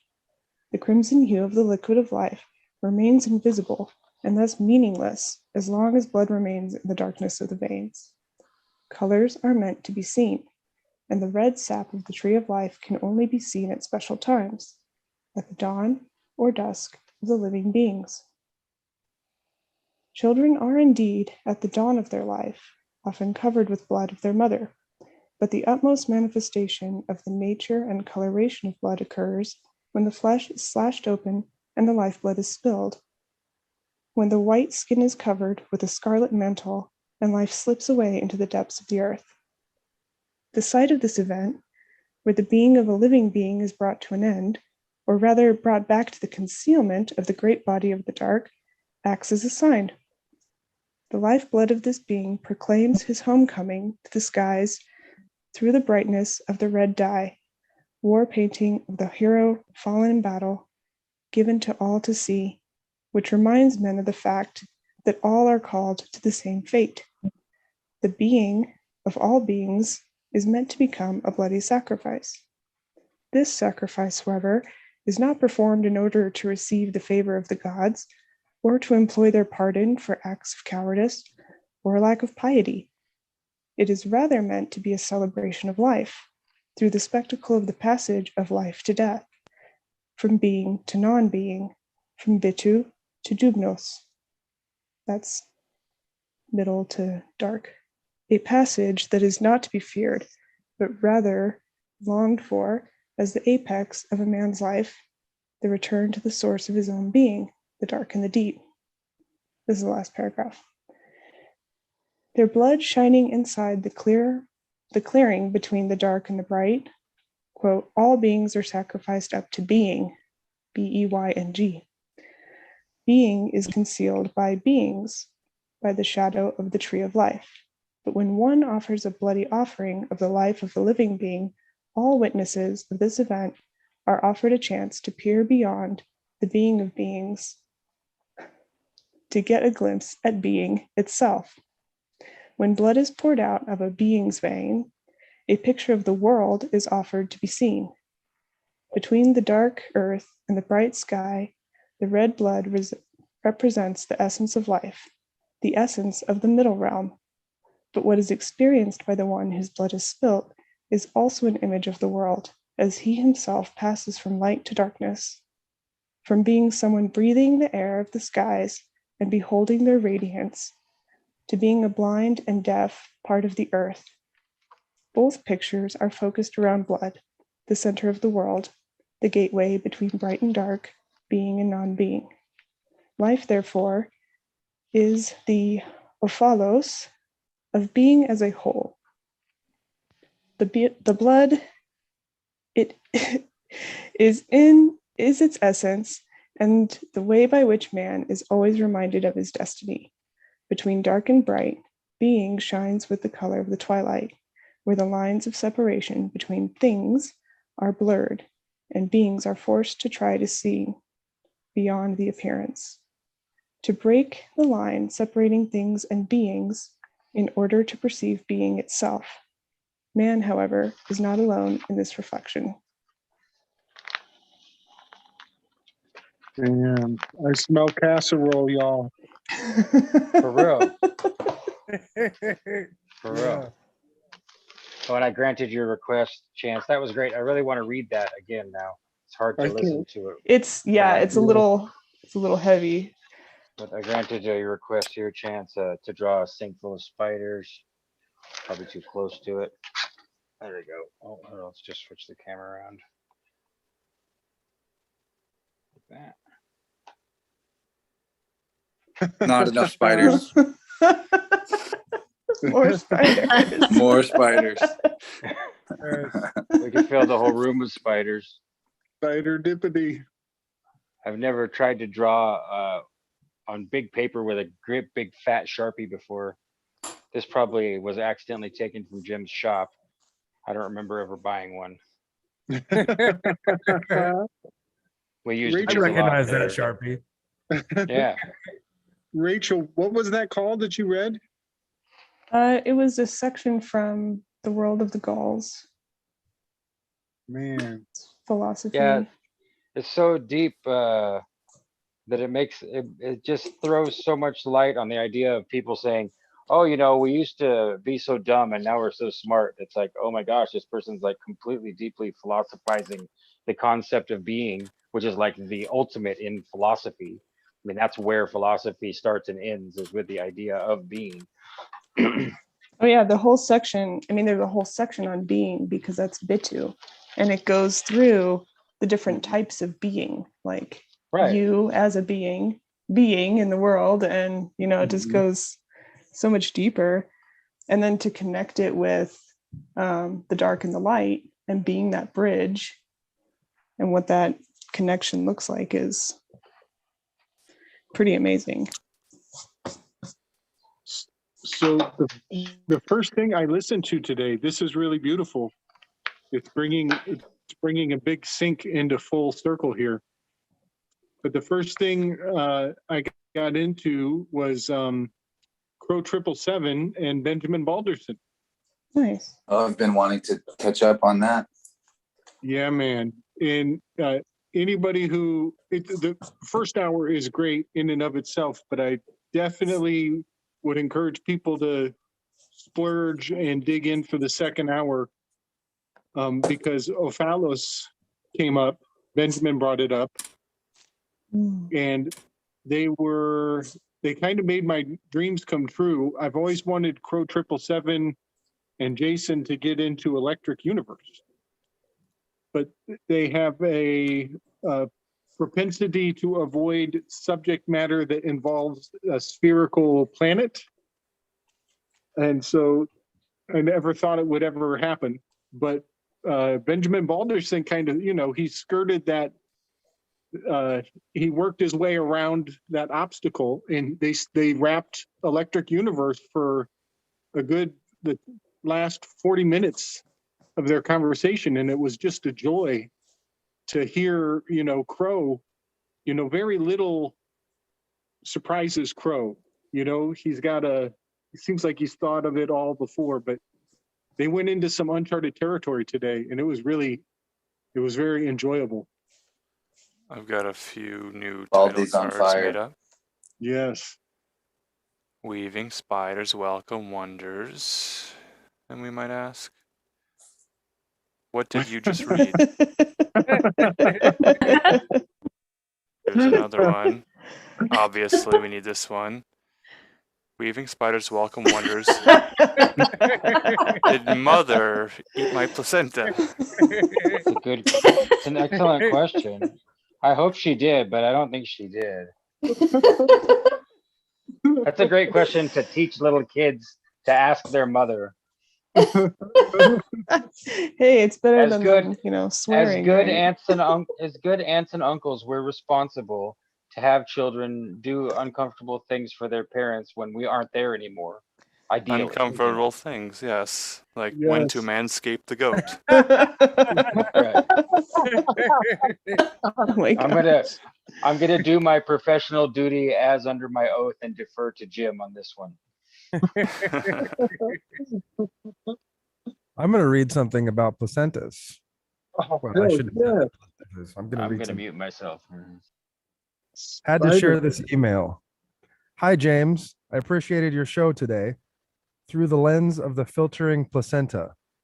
I am delighted with your offer to improve our knowledge base of this magnificent organ of great worth and value and unlearn its malignments.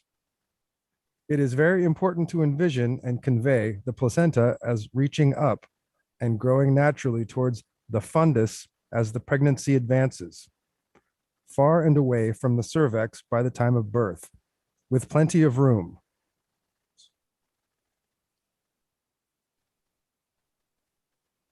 A common terrorization in early pregnancy is the placenta previa scare, where a woman is sent home in tears to fret about the placenta, presenting low at her 20-week ultrasound.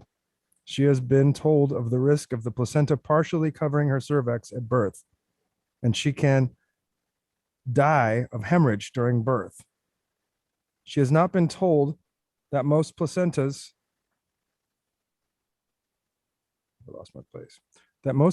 present as low at 20 weeks. She is barely showing, and her placenta will grow upwards with her uterus. It is the beginning of the mistrust and devalue of her placenta program.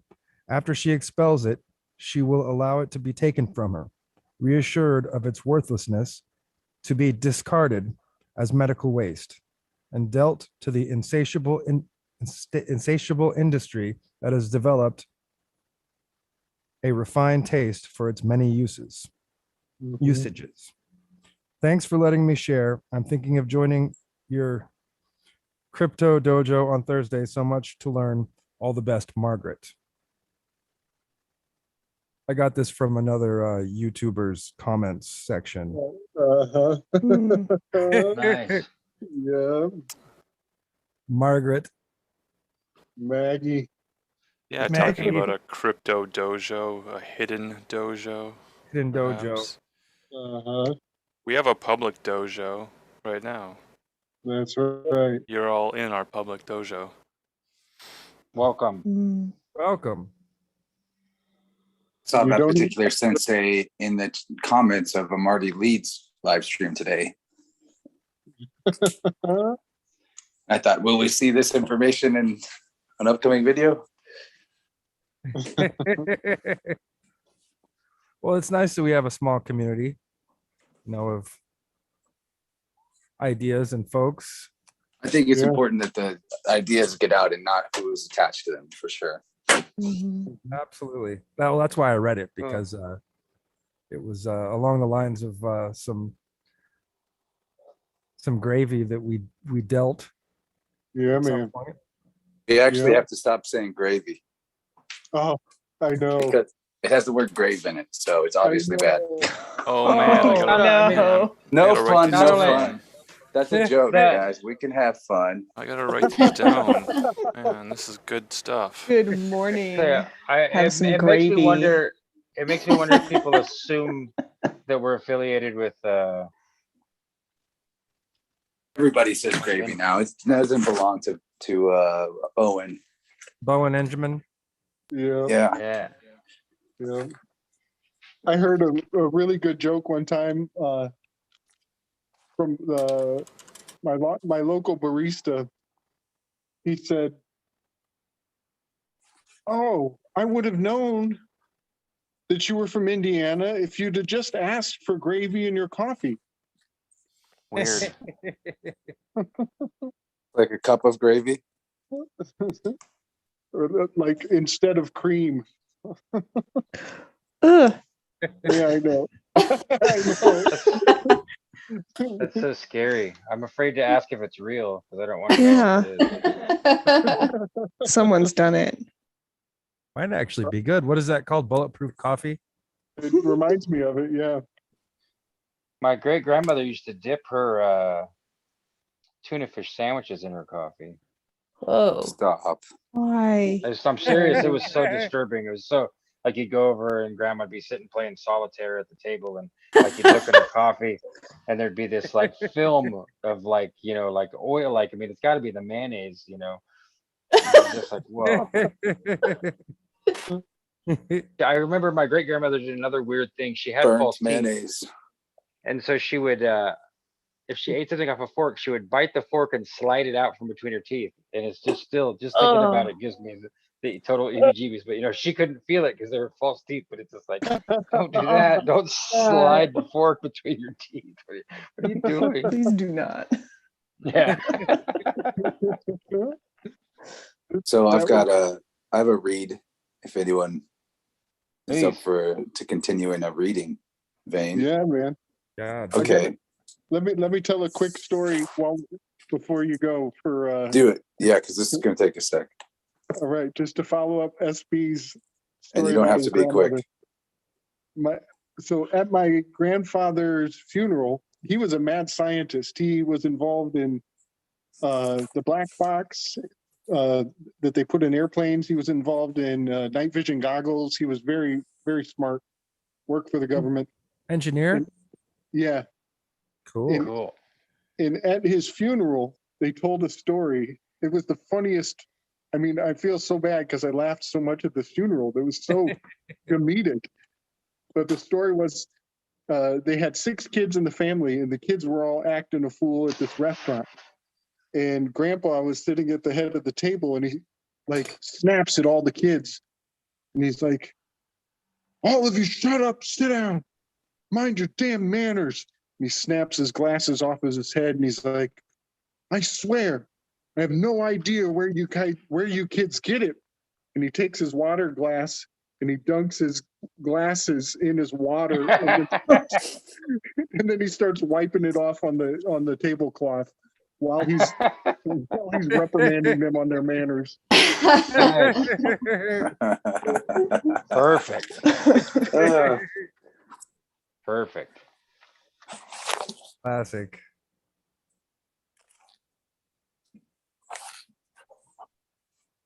Now, should there be any spiders that aren't on the sink?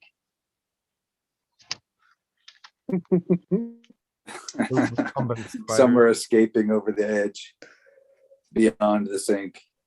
That is, yeah. Well, some are already going down the legs and stuff. But I was just thinking, like, I think the goal is for the goal for the spiders is to get out of the sink before you go down the drain. Beyond the sink, a survivor's tale. Or do you let go? Just go with it.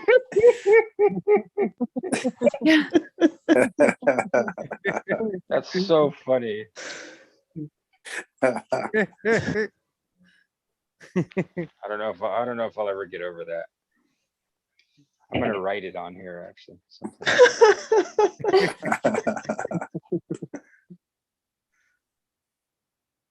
So the book I'm going to read from is a massive book, the biggest book I own, I think. Straw Man, The Real Story of Your Artificial Person. Ooh, nice. Cool. By Clint Richardson. Yeah, buddy. This book is over 1,000 pages, and one page of this book is about 4 pages of most books. So yeah, I have that book. It's huge. I actually had misplaced it at a family member's house over quite a long time ago, maybe almost a year ago, and it was just recently returned to me. So I, in our way, have opened up to a random page to read. It wound up being page 888. And so I'm just going to read from this page and to where the cutoff is on the next page. So it's basically 2 pages. And this book is written in a way where there's no chapters. It is one continuous flow of information.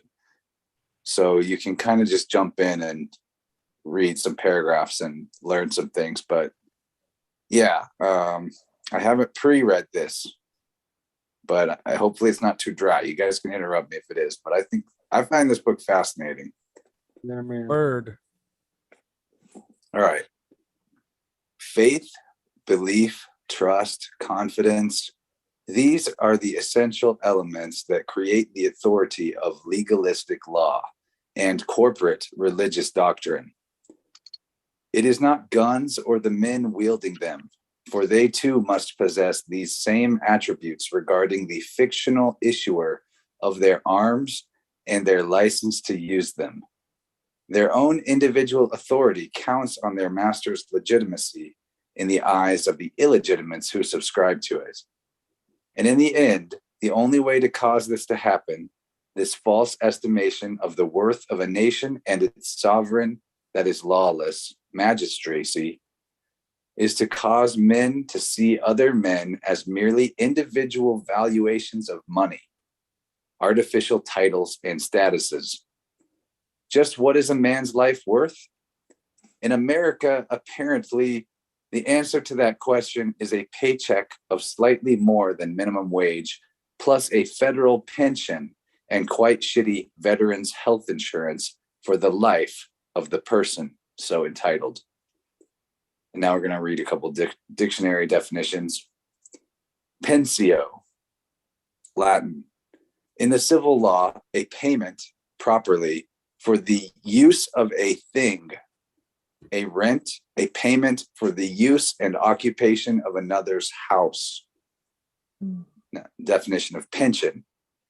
A stated allowance out of the public treasury granted by government to an individual or to his representatives for his valuable services to the country or in compensation for loss or damage sustained by him in the public service. Pensions are in the nature of bounties of the government, which it has the right to give, withhold, distribute, or recall at its discretion. In civil, Scotch, and Spanish law, a pension is a rent, an annual rent. In English practice, an annual payment made by each member of the Inns of Court.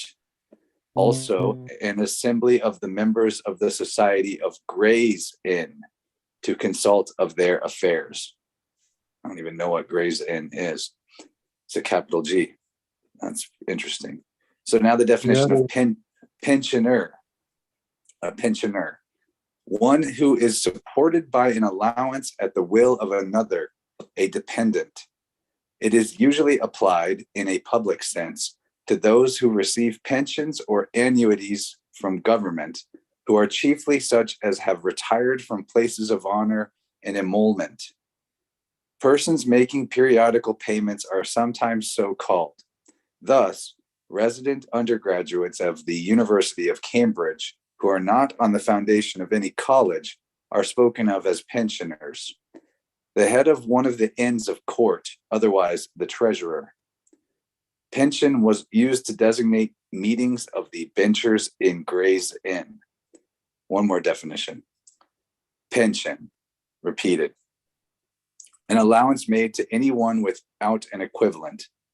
In England, it is generally understood to mean pay given to a state hireling for treason to his country.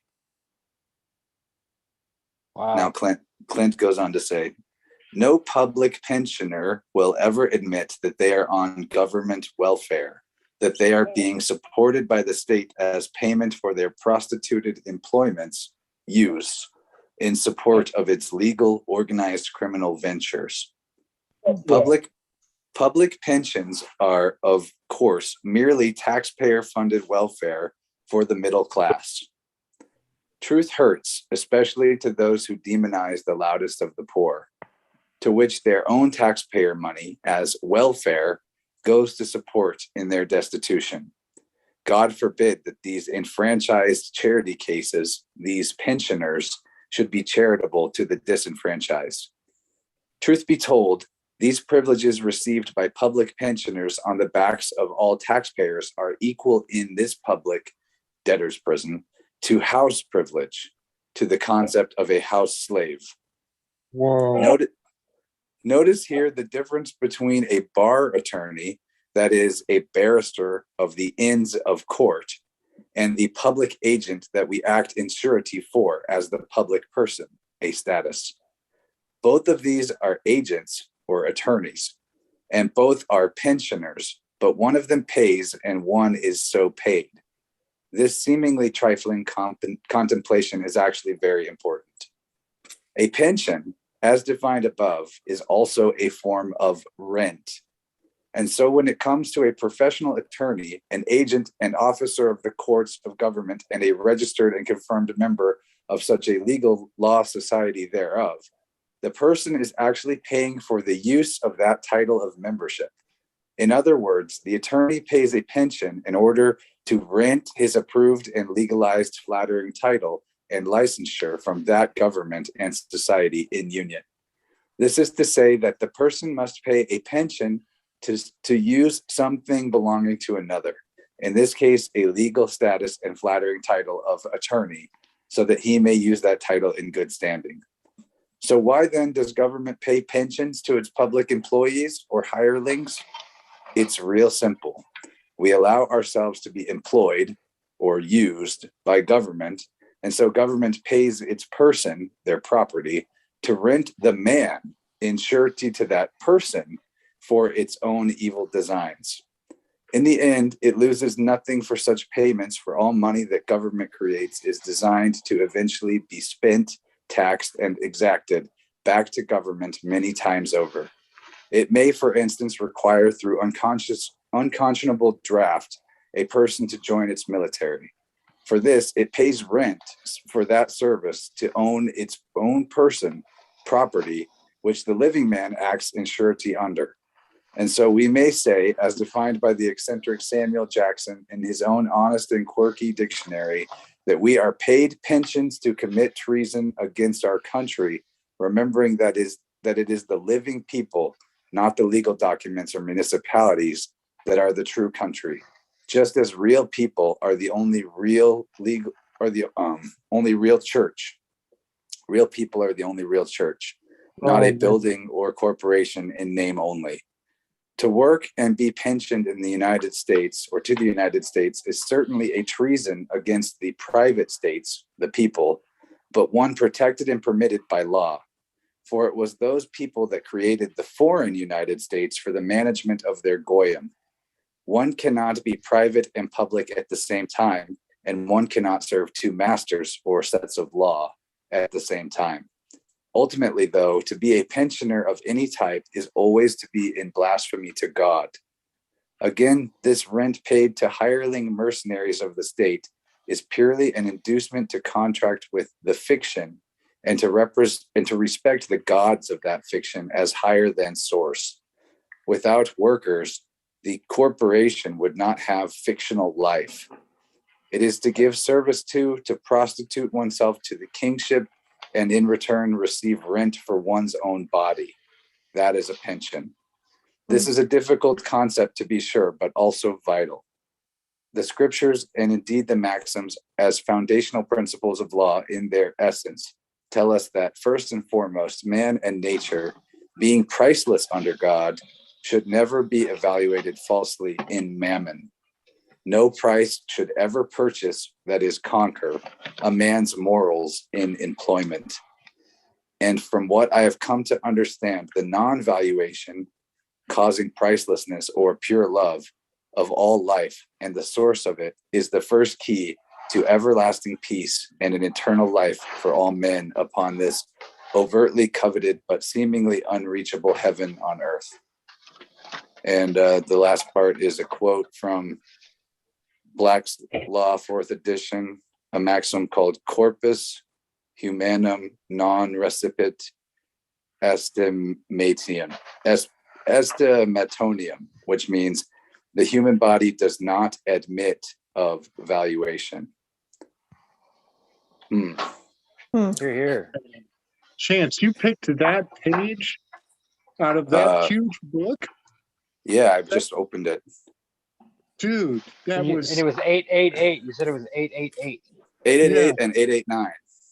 And for people that don't know, Chance has already been experiencing a 8 synchronicity going on, because I remember copy pasting you a whole bunch of information about 8. Yeah, man. So this is going on and on. That was a kill shot. You went straight for the jugular with that page. Have you had Clint Richardson on, Chance? Have you had him on your show? Clint's my friend. We've talked at least 3 times on Interverse. Yeah, because I need to go back and check those out. I love Clint Richardson. I'm due to have him back for a while. He's the perfect guest for a host because you just hit record and let him go. Yeah, and he just talks. I'm sure. Yeah, just goes. Clint's amazing. This book is ridiculous in a good way. Yeah. So that part about pension, I was taking a little bit of notes here, but it makes me think about the fact that the word consideration is, we all know it as, it means, payment. And to pay, when you pay attention to something, you are giving it consideration. You're paying your attention to it. This makes me want to, I want to read some of my own work now, because I feel like you opened up a can of worms that needs to spill all over, and all the spiders need to come out of the sink. I was gonna say, it's a can of spiders, probably. Right. Yeah, man. Yeah. So let's see. Legs, are you there? I'll just tell everyone if they're curious about this work, it's Straw Man Story. Or Straw Man, the real story of your artificial person. So if you look up the book Straw Man by Clint Richardson, it's free digital copy online. I recommend getting a hard copy though from his website, because Did you find your copy? I just did. It was just returned to me. Brilliant. Yeah, that's why I'm reading from it. It was missing for a long time. Snake Jones, did you hear the part about Goyim? You didn't hear me laugh?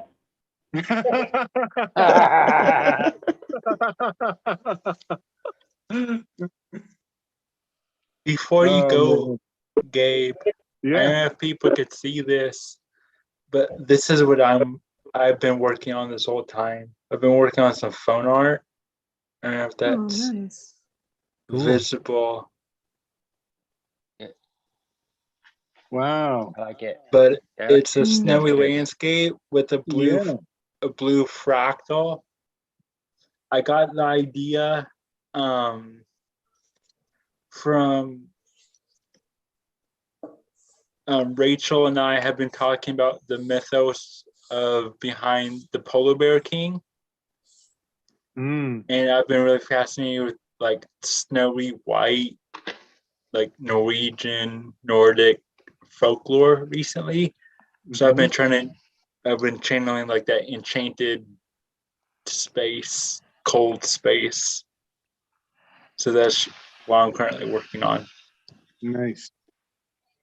It looked like a reverse negative almost. Mm-hmm. Yeah, a little bit like that. You'll have to post it to the group. I will right now, actually. It's not complete, but it's just what I got so far. So, Legs, I'm wondering if Buffalo is around. He just walked in the room. Oh, yeah. What's up? The spiders are jumping out of the sink, baby. Get ready. Does this tie into what you guys got into on Awakened Slaves today? I haven't got to check it out yet. Yeah, this is great. This is super great. So, I'm just gonna scratch the surface with this, but Chance just got done reading some of what's his name again, Chance? Clint Richardson. Gabriel, you aren't familiar with Clint? I am familiar, but I don't know. I'm always bad with names. Is that Tomato Snake? I'm just thinking, Gabriel, you would eat this book up. Like this is your jam, dude. Yeah, it sounds like something a must-have. It's a must-have. Somebody sent Gabriel a copy of this book for Christmas. That's a good idea. At what point do we reach out to Clint Richardson to say, hey, we have different show opportunities for you? Oh, maybe one of them will fit. I also found my bookmark in this book. So I thought that I'd lost my place from my previous attempt to read through it, and I found it. So that's great news. Which page was it on? I was on page 510. Of how many pages? Oh, let me look. Probably 1,000. I think I got to about page 300. And then springtime happened, so I went outside. I read this book a lot outside. It's 1,146 pages, and then at the at the bottom of page 1,146, it says "Insert Volume 2 here." Nice. So, I think the printed copy is the same pagination as the PDF copy, so if you get a digital version of it, it's the same. So it's a free download, by the way. We should link to that. Yeah, it's totally free. I hope someone does link to it. It's strawmanstory.info. Yep, there it is. Nice. He's a great speaker. Yeah, Clint's brilliant. He had Red Pill Sunday School. He had some shows. I haven't listened to everything he's ever done, but I've listened to a lot of his stuff because he's just a badass. Oh man, nobody crushed the cooties scam like he did with the Wag the Dog, the story behind the story of COVID-19, his documentary. Oh, I need to check that out. I haven't followed him for a while. It's mostly just actual footage of these mad scientists in their meetings, in their own words, just their own public videos and things that 1,000 people in the whole world ever will watch. He went through all of their meetings and materials that they post publicly, but no one pays attention to, and strung together the highlight reel and made a documentary out of it where they're like, yeah, should we do these experiments that could end all life on Earth, or is it worth it? Or like, it's amazing. Nice. Yeah. Thanks for pointing that out. I'd love to hear it. BitChute. Of course, he's probably been taken off YouTube. So go find Clint on BitChute. Clint hardly can get people to agree to interview him anymore. Only brave guys like Chance. There's a lot of guys I know that won't even touch him that are actually putting out good stuff most of the time. But he's a pretty polarizing character, man. In a He's good polarizing. way. He's polarizing. I mean, he doesn't agree with everybody's that Right. He doesn't agree with the no such thing as germs or viruses theory, and that makes him unpopular right now. What's his name again? Clint Richardson. Clint Richardson. I'm gonna link a recent episode with him that I did. Okay, so what I have here. You said polarizing, and I'm trying to find a picture of a polar bear to add to my picture. I literally was just looking at pictures of polar bears. This is a meme I started the other day when someone released a composite image of the sun and they colored it orange. It was like, 150,000 images of the sun to make this one composite. And it was orange, so I inverted it to get the blue. And I was like, if you look closely on the sun, you can see something familiar here. Oh, what is this? There's some language here. And I was like, well, is the sun hot or is the sun cold? That's the same question Katy Perry tackles in her hit song Hot and Cold. Is she talking on a banana? It's a banana phone. Haven't you ever heard of the Rafi banana phone, man? The song that goes ring, ring, ring, ring, ring, ring, ring, banana phone. I figured out what the sun is. It's just a giant tennis ball for Sundog. It's the giant annoying orange with blue mold on it. I'm so shadow banned on YouTube that searching Clint Richardson Interverse, and I find every other interview Clint has done recently, and you can't find mine. You can use. There's even other people's podcasts that stole my cover art image that I made for the Clint episode. Oh, there it is. It's just like 50 pages down. Yeah, really bad. You can use YouTube the search hates engine me. Quant. Well, you're over the target, bro. They don't hate you. They just have to do their job to be. They're our mooncat. Don't forget, they don't hate you. Oh yeah. Well, what they got to do is, I think that Speaking over of the moon. target doesn't get fully banned. They get the deep shadow ban. Fully banned is martyrdom. It is, yeah, because then you get credit. Exactly, they give you credit if they. Oh, nice. Sun Cycles. Rachel Munoz. Is that how you say your last name? Munoz. Munoz. Mm-hmm. If you use a friend of mine showed me, Chance, if you use the Quant search engine and search Insight YouTube and then your search results, it'll pop right up. It'll go around the YouTube shadow ban and give you genuine search results. So it's QWANT is the search engine. I'm sure it works with other ones too, but he just showed me how that worked, so. I'm gonna start trying that. Because I've got like Quant and of course DuckDuckGo. And then somebody, I think it was Alan, showed me a brilliant workaround where you can use, it's attached to Tor or something, where you can go find a server and then generate search results that way. Yeah. I can't remember the... Syrx. And then, Syrx. That's S-R-Y. Oh, I don't remember. S-E-A-R, like search. That's right, only with an X. Instead of C-H, it's X. So S-E-A-R-X .space will give you a listing. I can show you right now.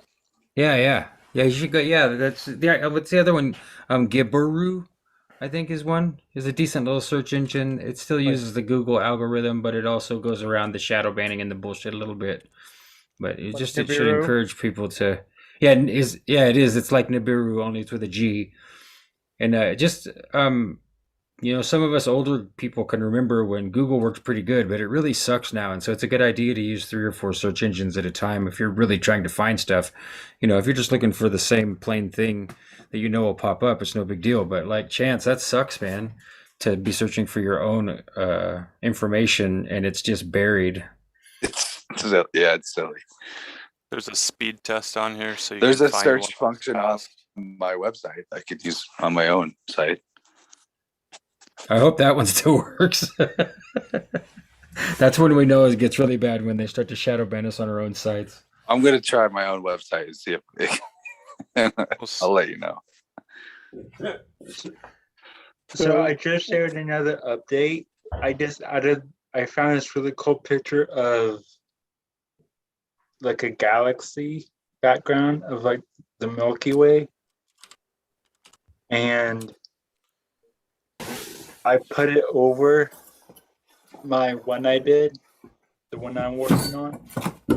And it came out like super crazy looking. All right, here's the update. I went to my own website. I went to the search bar. This is a Squarespace website. I typed in Clint Richardson. And Are you Universe Podcast? The search did not match any documents. Oh. My own website, the search is broken because of Google. That's amazing. Did it get taken down? Did Google? No, I mean the content. The content is still on the site. It just the search function, I imagine, is crawled by. Yeah. Probably crawled by Google because it's a Squarespace site. Is that the August 3rd, 2020 episode? Clint Richardson, Strawman, the legal story of a fictional id entity. That would be the first. That would be the first one. There it is. That's awesome art too. Yeah, that's Clint's art, or he got somebody to do it for him, because that's with all of his stuff. Only that's an even better version. That's on the cover of the book, What I did right? is just, I took the, I put the rose in, and I made the checkerboard have a horizon like that, and made the orange background. So it wasn't like fully my art, but it was like a remix of his art. Yeah, it's good. What's the title of the other episode he was on with you? Oh man, he's been on twice or 3 times. One was a corruption of blood. That's the most recent one. Crimes of the Medical Mafia. Yeah. Man, how little did I know back then just what a mafia was, and that wasn't even that long ago. It just keeps revealing itself. Has your episode here. Crimes of the Medical Mafia and the Corruption of Blood, posted April 4th, 2021. Try to figure out the title. Well, there's a reason they give us this huge, all this media about mafia and what it means. It's so we don't think of them. It gives us this false association to Italians and crooked, tricky Jews that hang out with Italians and all this, that's soprano not what it is. bullshit. Yeah. Well, that's some tiny subsidiary of it, sure. Mm-hmm. Okay, so the second time Clint was on is called Clint Richardson Red Pill Sunday School, Seeking Reality in This Digitized Realm. Nice. Okay, I gotta go list all 3 of these. Red pill, 1 word. 2 words. I like that cover art too.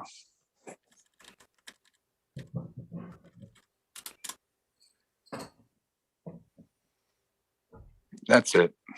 You guys, we should make a list called the mandatory Chance Garten, and just make a list of like all the stuff that you can't miss this stuff from Chance. The mandatory Chance Garten. Inverspodcast.com, season 6. I believe that's my website. Yes. Hey, here we are. I found it on a search engine.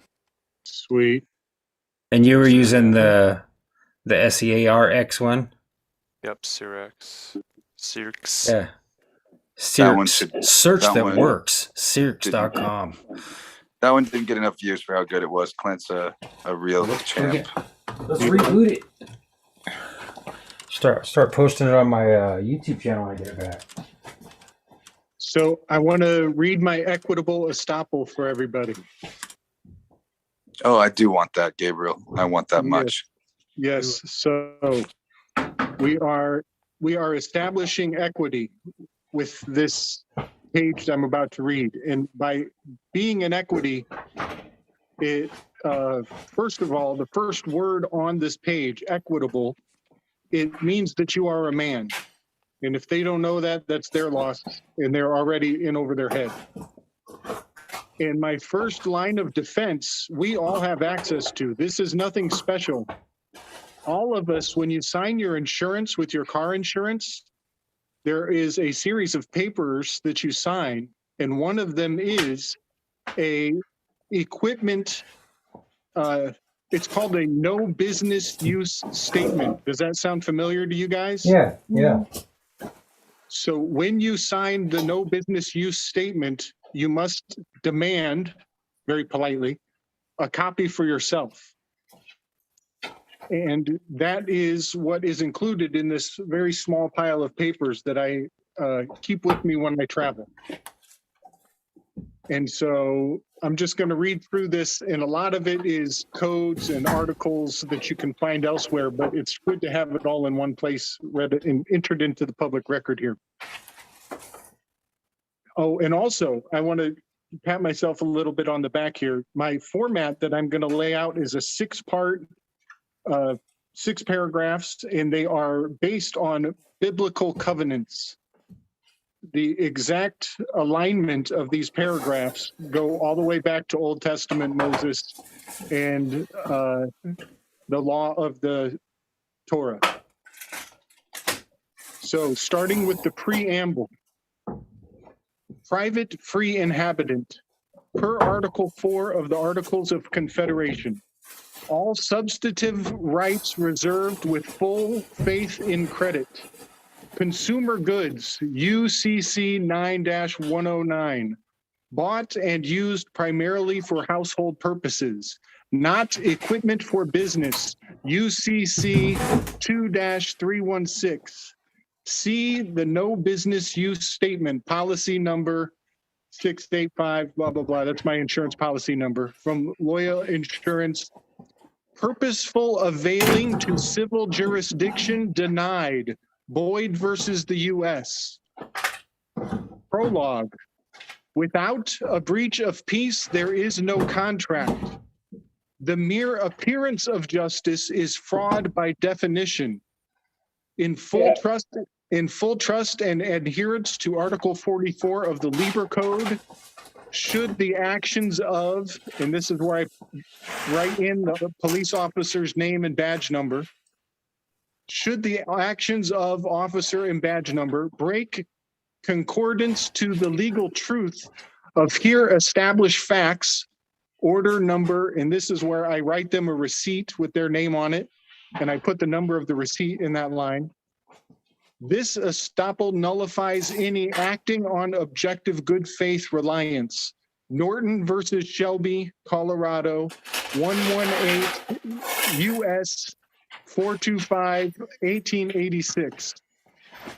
List of stipulations. Cause makes the case. Effect cannot be cause. Revenue generation cannot give legal cause to emergency. 16 American Jurisprudence, Section 98. Number 2, civil dispute over codes and statutes are not criminally effable and cannot give rise to probable cause. Number 3, self-defense justification is perfected by mistakes of fact in situations of kidnapping, robbery, or impersonations. Number 4, probable cause may not be implied from malice. However, malice is implied by lack of probable cause. Number 5, without express certified delegation of authority order, there can be no officer of the peace or acceptance for value. Number 6, while qualified immunity only covers civil damages, probable cause exists strictly in relation to criminal conduct. Hereforth, claims of probable cause entered into the record arrive secondarily to the included notice public and attach personal joinder as well as subsequent liability to the claimant. Any restraint, however slight, on the right to come and go is an arrest. These facts are established. Sean, can you mute yourself? Yeah, thank you. Nice. Disposition. My treaty is enshrined within my private creed. which is the last page that they'll see. It's in the very back of everything in this little paperwork here. See further, U.S. Penal Code 1781, Articles of the Confederacy, Supremacy Clause, the Bill of Rights under the United States Constitution, 1787 Northwest Ordinance of the Constitution, 16 American Jurisprudence, and the Geneva Convention. Next paragraph is the concluding invocation. Common law jurisdiction has been established. 16 American Jurisprudence, Section 114.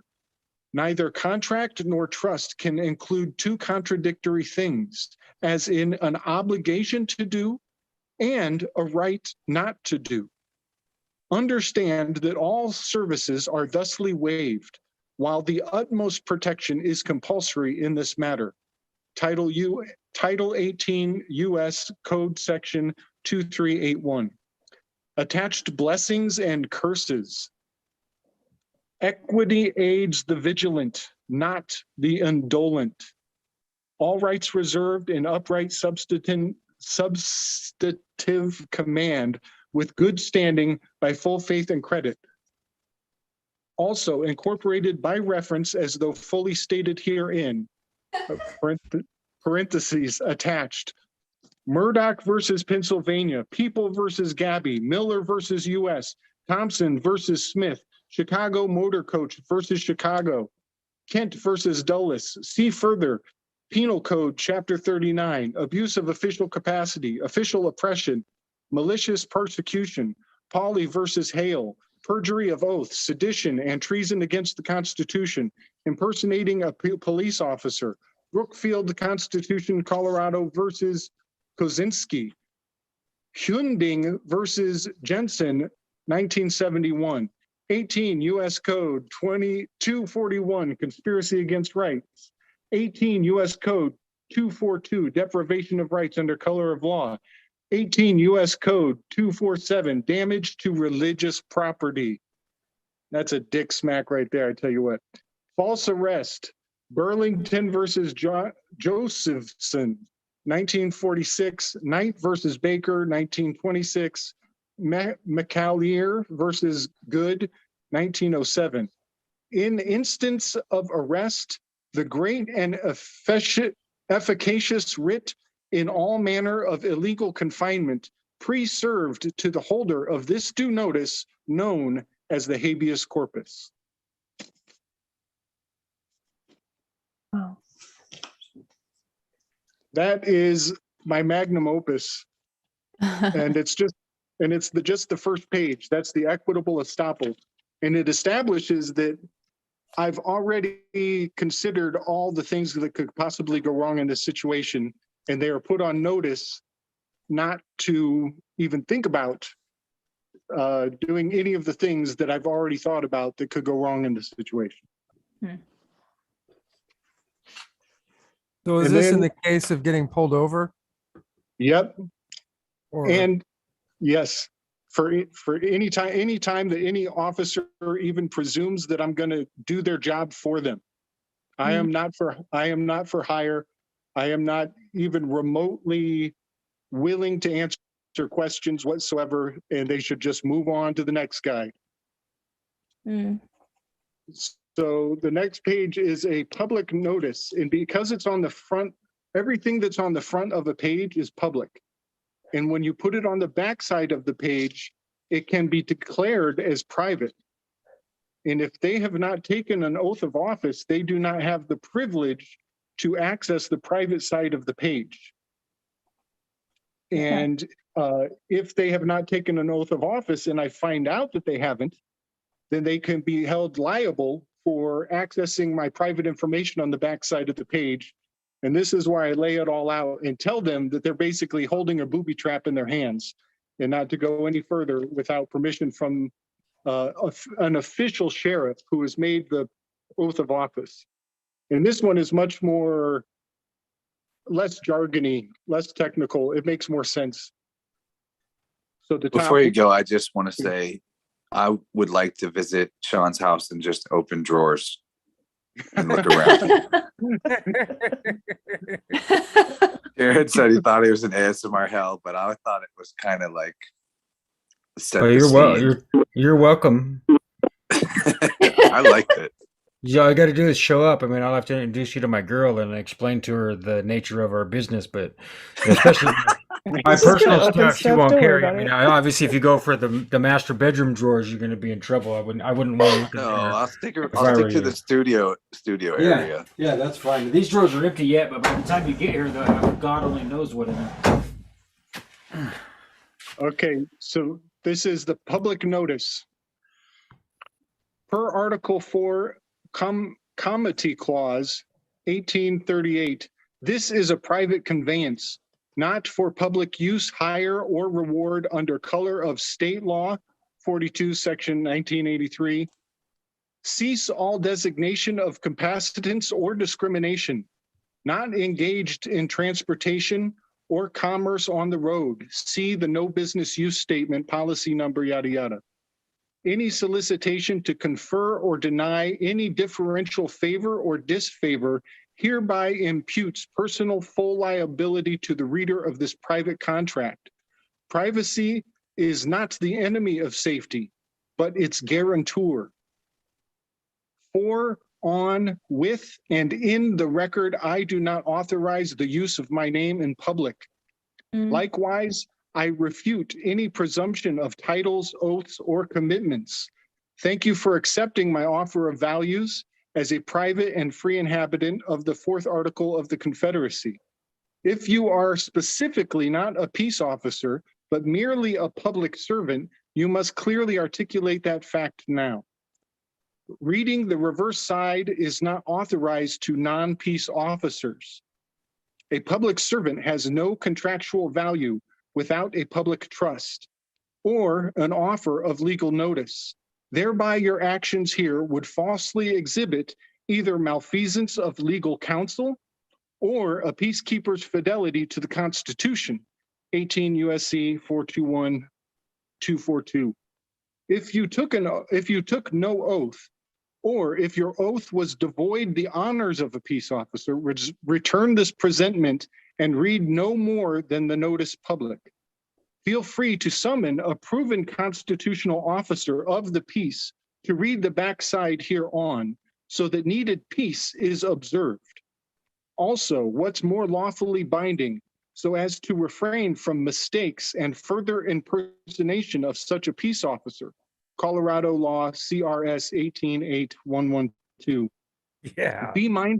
Yeah, buddy. Be mindful.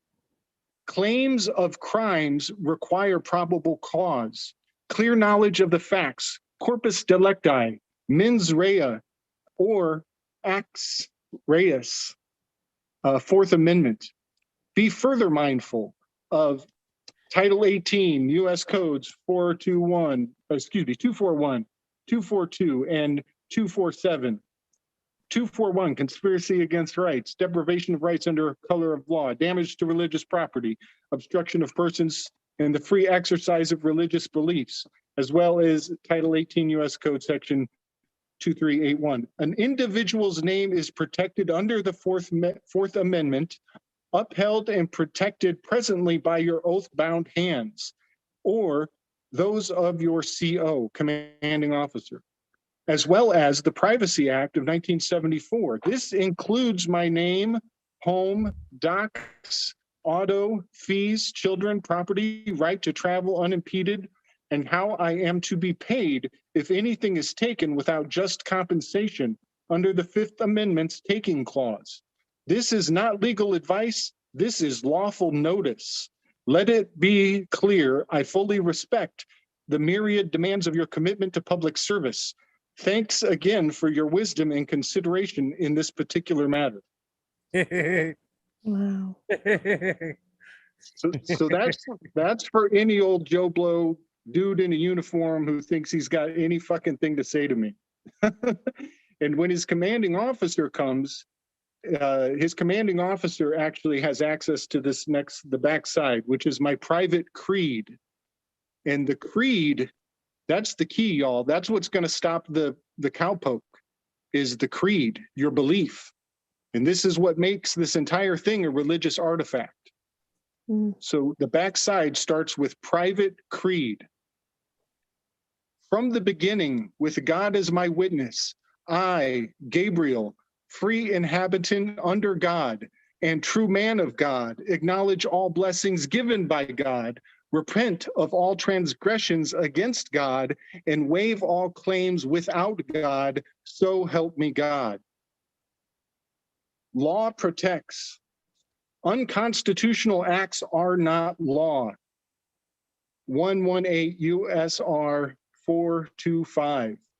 These provisions stand as written with unambiguous clarity, in denial of subsequent facts of circumstance, while precluding any search for meaning beyond the instrument. 16 Jurisprudence, Section 117. Know that as a free inhabitant, I am not a petitioner, defendant, acceptance agent, trust, or a transmitting utility named after me, and owned as a franchise by any Department of Treasury of Puerto Rico or elsewhere. A man with no history is a tree with no roots, Marcus Garvey did say. It follows that such men or women have no standing. Thank you for accepting my offer of values. Likewise, I would conditionally like to accept your express certified delegation of authority so that your peace officer's oath may uphold equitable peace under the Bill of Rights while shielding it in whole per Article 52 of the Geneva Convention from any purposeful availment, mistakes of facts, and all enterprising quasi-contractual conversions to privilege.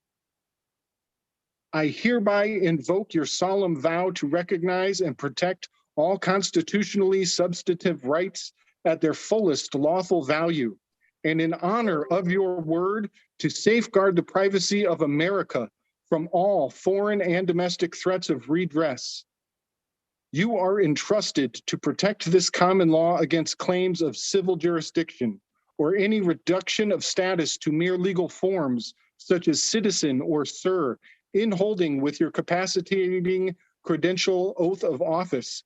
Please see and refer to my substantiated copy of said Constitution as needed. 16th Amendment, American Jurisprudence, Section 97. I have a Constitution in my car. An individual's privacy is protected under the Fourth Amendment, entrusted and protected presently by your oath-bound hands or those of your commanding officer, as well as the Privacy Act of 1974. This includes my name, home, docs, auto, children, property, right to travel unimpeded, and how I am to be paid if anything is taken in advance of just compensation under the Fifth Amendment takings clause. My private compensation per order stands justly at 10,000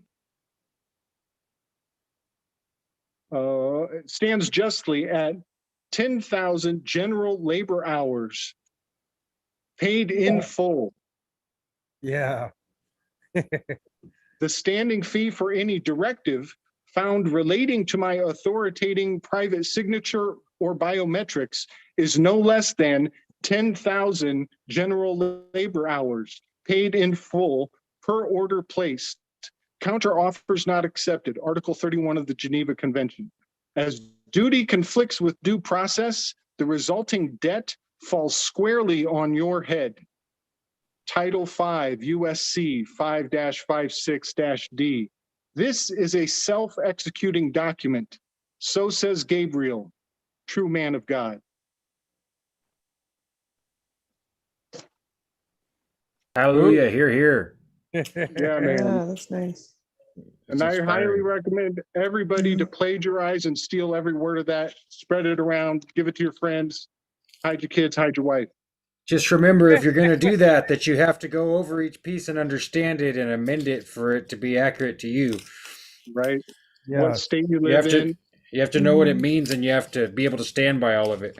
Gabe, does this look correct to you? We're to lucky to have a teacher like Gabriel with us. I agree. I'm glad you came onto the stage and out of, the private. Go up a little bit. Is this the privilege of equitable Gestapo? Gestapo, yes, sir. Weaving man. spiders welcome wonders. The privilege of equitable Gestapo. Is that spelled Yeah. correctly? I think so. Your text needs to move up a little. I'm playing with it to see if a little zoom camera window up in the corner might block the text. So if I keep it low, then there'll always be a space there in case a spider video shows up. If I go like full screen and Slick says something. Is there any privilege in equitable Gestapo? Only the illusion. Oh, good call. Good call, It's the Sean. illusion. Yeah, technically, It's an obligation. They've hung this sword of Damocles over their heads. Yeah, you're right. So there is no, you're standing on rights and not on privileges because they have not been converted yet. It's so tricky. It is so tricky. It is. That's why it works. You know, there are many spiders that are going down the drain right now, and Gordy and Legs, and I'm one of them too. I'm sinking. Yeah, I might have to jump out of here pretty quick too because I'm starting to get cold, but I'm still here. Oh, before everyone goes, yeah, I forgot my tarot deck came with a book that's pretty thick. It has like 2 pages for like every card. I could read the card that was in the book to you guys if you wish. Close out. Can you see that? What did I say? It says picture show artifacts. So Chance, if you come soon, then you can open this on camera live with me.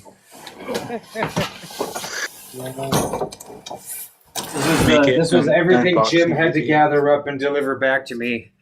The only things that we failed to divvy up on is the art that we made, which I think is a beautiful thing. Somehow all the art ended up with Jim. I don't know how that could be. But I painted 2 portraits of the Bogdanovs, and Jim sculpted 2 busts of the Bogdanovs. And last we talked about it, we had a agreement in trade. I feel like I'm getting a steal of a deal if I'm just giving up one of my acrylic paintings, and Jim's going to give me an original oil sculpture. But that was maybe if I give Jim $100 worth in silver coins, then that'll make up for the difference. We have begun the talk of a possible prize pool for bingo players.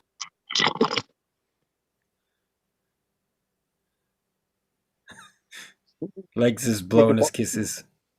Oh. Now, did the first prize go from Gordy to? Well, we do have a winner. Right. The winner was confirmed. Stella Moon won. We'll announce it on Saturday to the larger viewing audience, and we will then need to decide what we want to put in a prize pool for the winners to choose from. And we had some ideas as to what those prizes could possibly be. Not everyone might want to have something shipped to their residence. Right.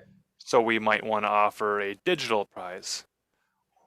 I have a bunch of digital art I could put up that I could send the file to the person through like email, and then if they wanted to make a print of it, they could do that. Me too. Mm-hmm. That's possible. Good idea.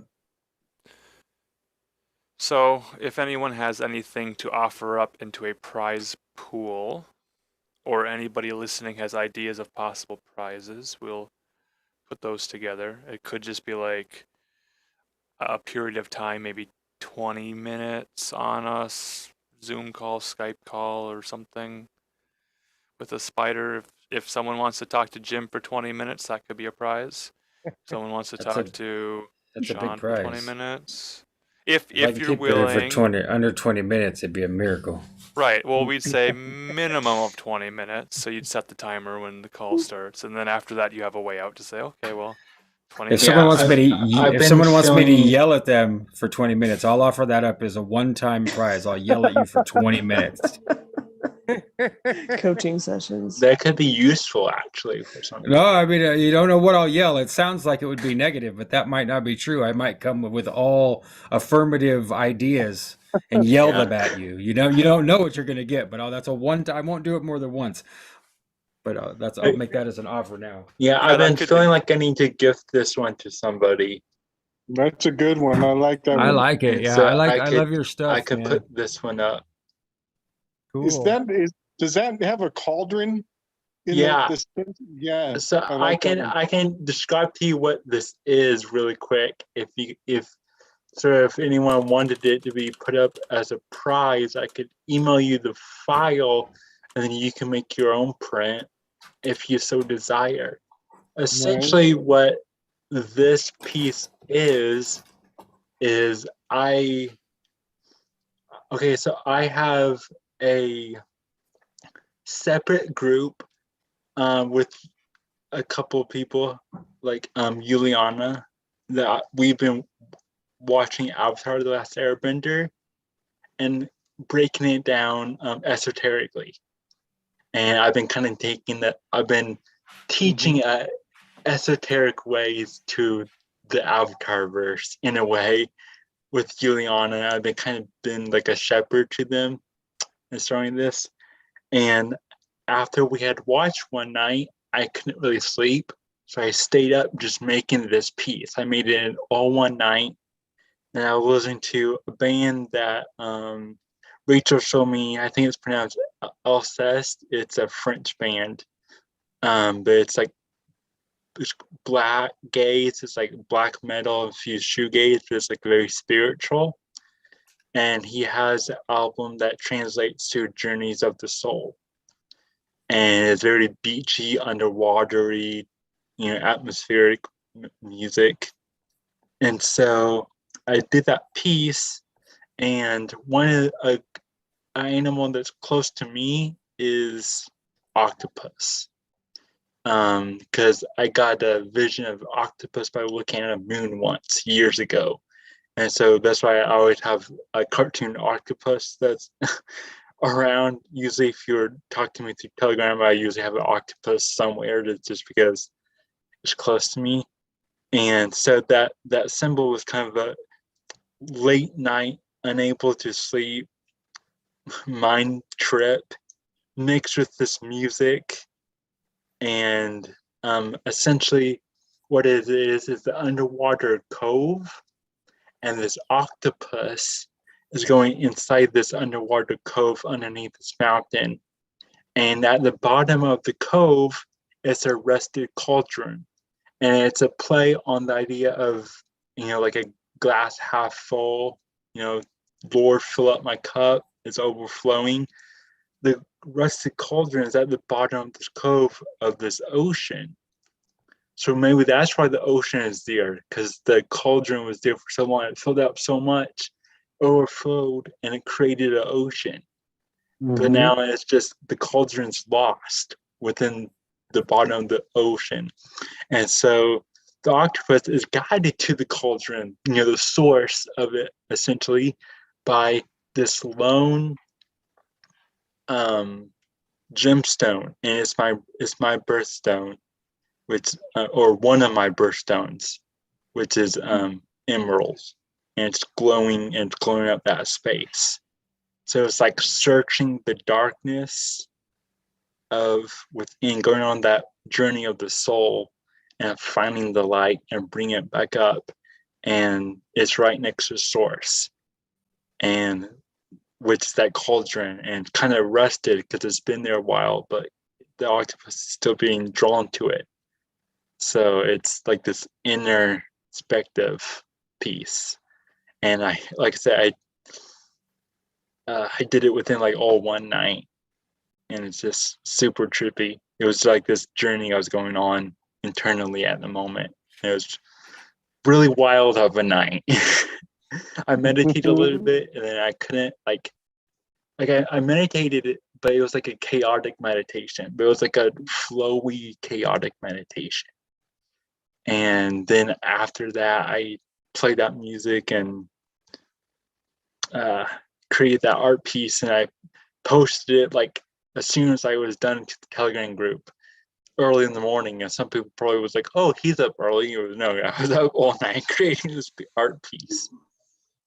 But yeah, that's the story of the piece. It's called Voyage. I'm taken from the title of the song, Voyage of the Soul. But yeah, I can put it up or any of my other pieces. I'm just feeling like that one in particular I need to be given to someone. It's calling out to someone. I just don't know who. So eventually, if someone wanted that piece or others, I would be able to give it. Sweet. Yeah, it's a great story, man. Thanks. Yeah. And like I said, I have the book that came with my tarot deck. I could read from that card that was in the book. I used it as a bookmark to splice the book. Right on. Jim, is your rook all done? It's starting to take shape. It's not done. I'm gonna bring to work on the textures on these tiles. Yeah, and kind of the blue spots will be negative space. I'm gonna cut those out before it goes into bronze. So I have to work on the connections being sturdy enough with just while they're looking like they're just barely touching. Nice. So I have to do a little bit of optical. You don't want to just cut the whole thing apart and then weld it back together stronger? I want to be invisible. No, it looks great, man. Don't make any rookie mistakes. That's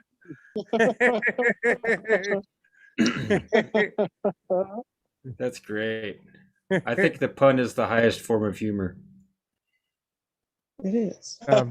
So, Chris, you're going to read the card? Oh, yeah, I could read from my book. Because I'm down, because you said that's the card that you had, that you'd used as a divider. Bookmark. Yeah. So what I did was that expert from Rebel Genius I read, I drew up the card and then just sliced the book. And then I didn't look at the page until I just opened it. I didn't look at the card, so it was, and so the chapter is called The Wellspring, if you remember, and the card was the Six of Cauldrons. Yes. So a lot of cauldron energy right now, apparently. But it's a pretty decent book. It's like that thick. It's like 2 or 3 pages per card.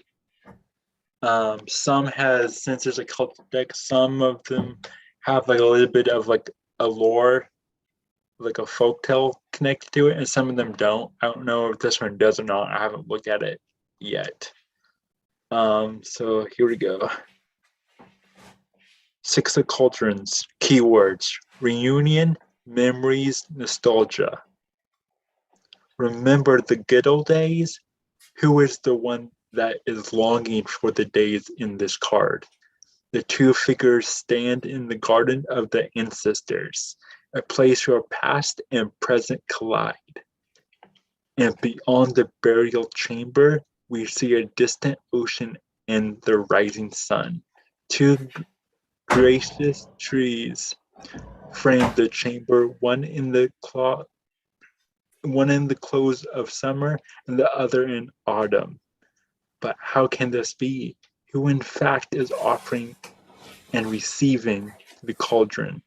There was much nostalgia and the wonder of memories in this card. Remember the good old days?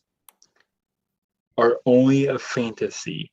Those days of yore feel good only with hindsight. There are no valid reasons why the present cannot be the good days. The important thing to consider here is that a child's main focus is the here and now, being in the moment, which is where the magic is. As we grow, we lose the ability to be here and now. but the presence of this card is a firm reminder that being fully present in this moment is what really matters. Nice. Nice. And then a bit more, the next page has a bigger picture of card. And then it has the divinatory meaning, which is something has stirred the edges of memory and brought them to the fore. It may well be that a reunion is on the verge of occurring. There may also be a lot of looking back all of a sudden, and one needs to ask why. If we long for the past and its sense of enjoyment and happiness, innocence and beauty, then we are lacking something of those qualities in the present. Still, there is a lot to be learned from our elders, as well as from the innocence of our youth, which would serve you and your issues best at the moment in this time. Remember, it is this moment that really matters. Be here now. Nice. Beautiful. That's perfect. I wanted to add, since my favorite rune has been outed, ice is the present moment. The second ayat has to do with time, and ice has to do with the present moment. That's why it's slippery. That's why it's freaky. That's why it's ever changing, because it's the present moment.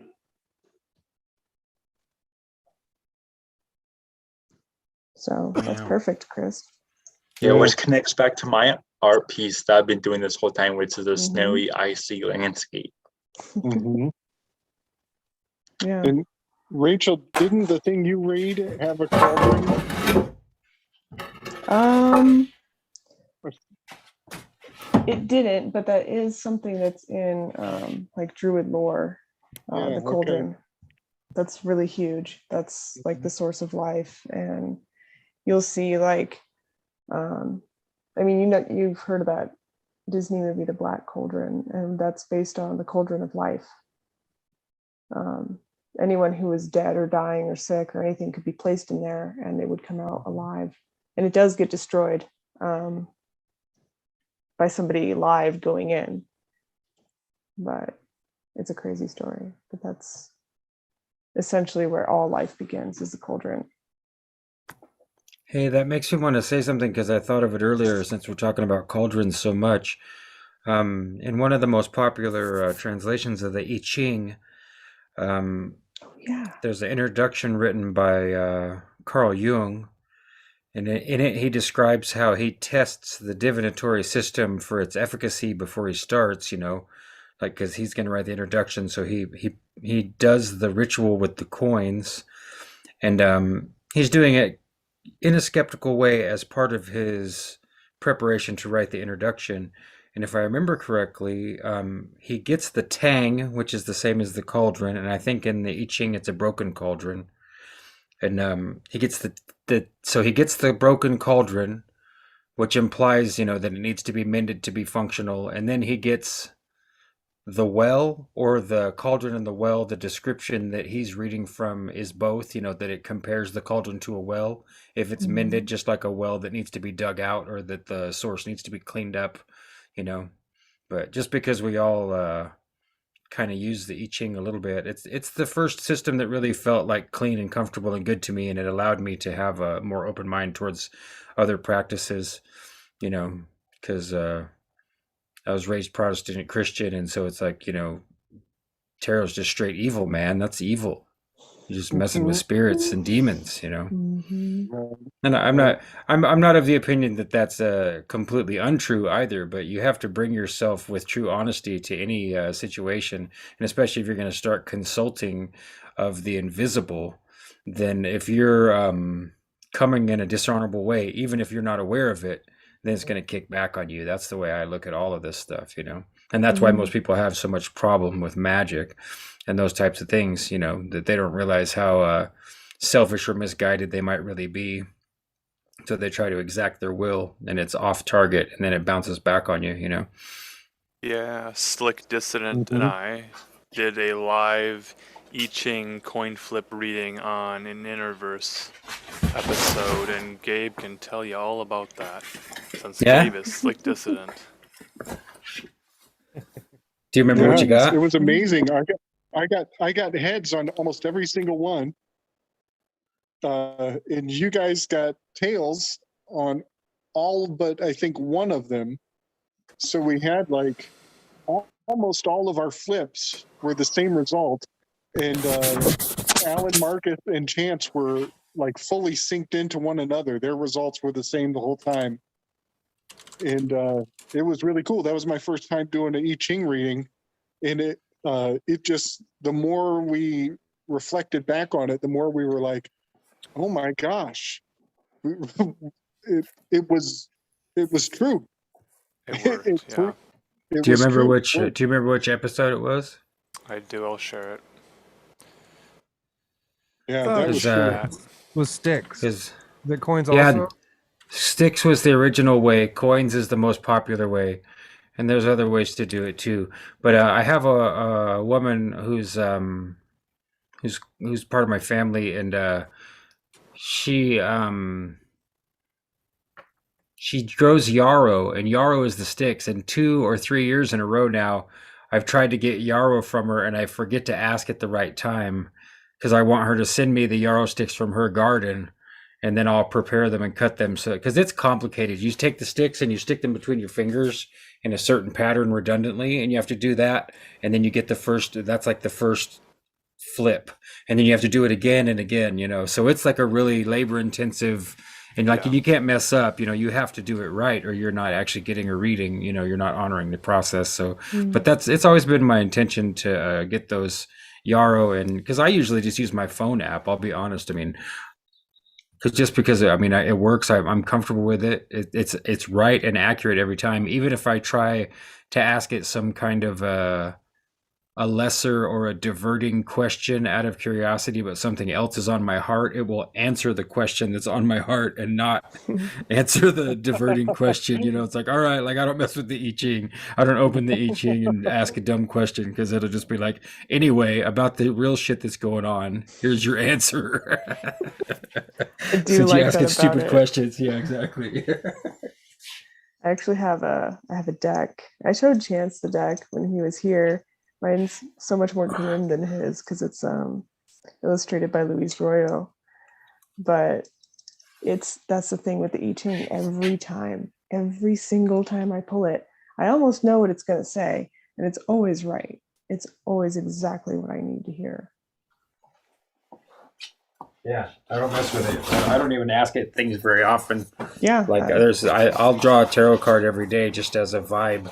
You know, not every single day, but I'll do that without fear. But I wouldn't consult the I Ching every day unless I was in some kind of a somber or serious mode where, like, okay, let's get more instruction on the path here.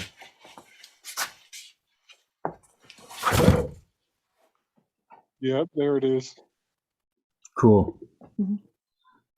Nice shirt. I love that shirt. Yeah. Oh, dude, Alan, I've never seen this outfit. This is great. Is it wool? Is that made out of wool?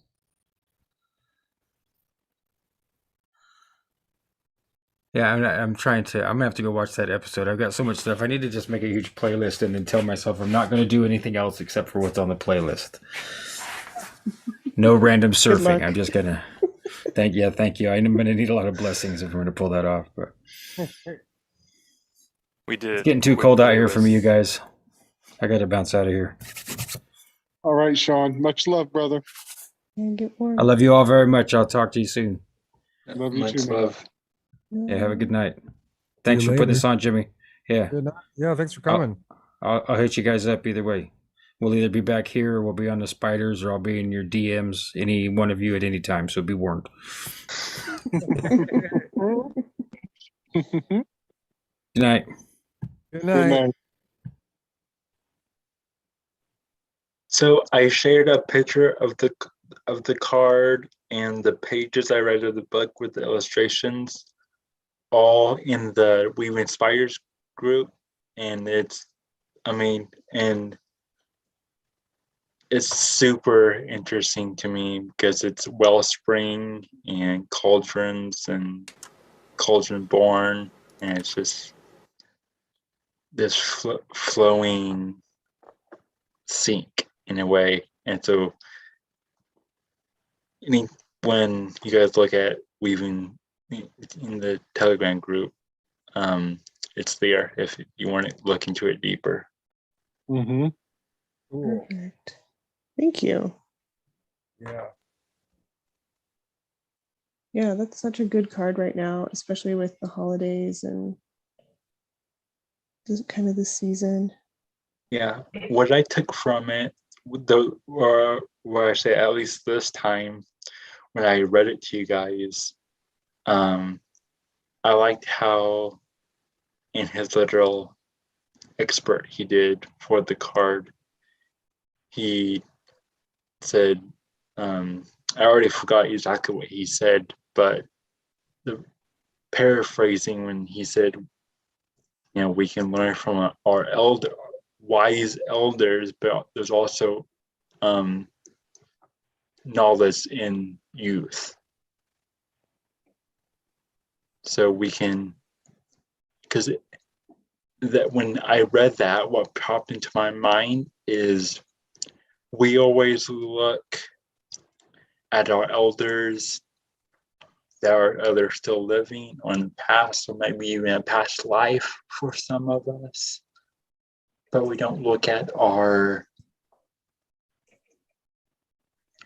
past as like something to learn from, like maybe our 5-year-old self or whatever could be our elder in a way, our wise oracle that you can look back on.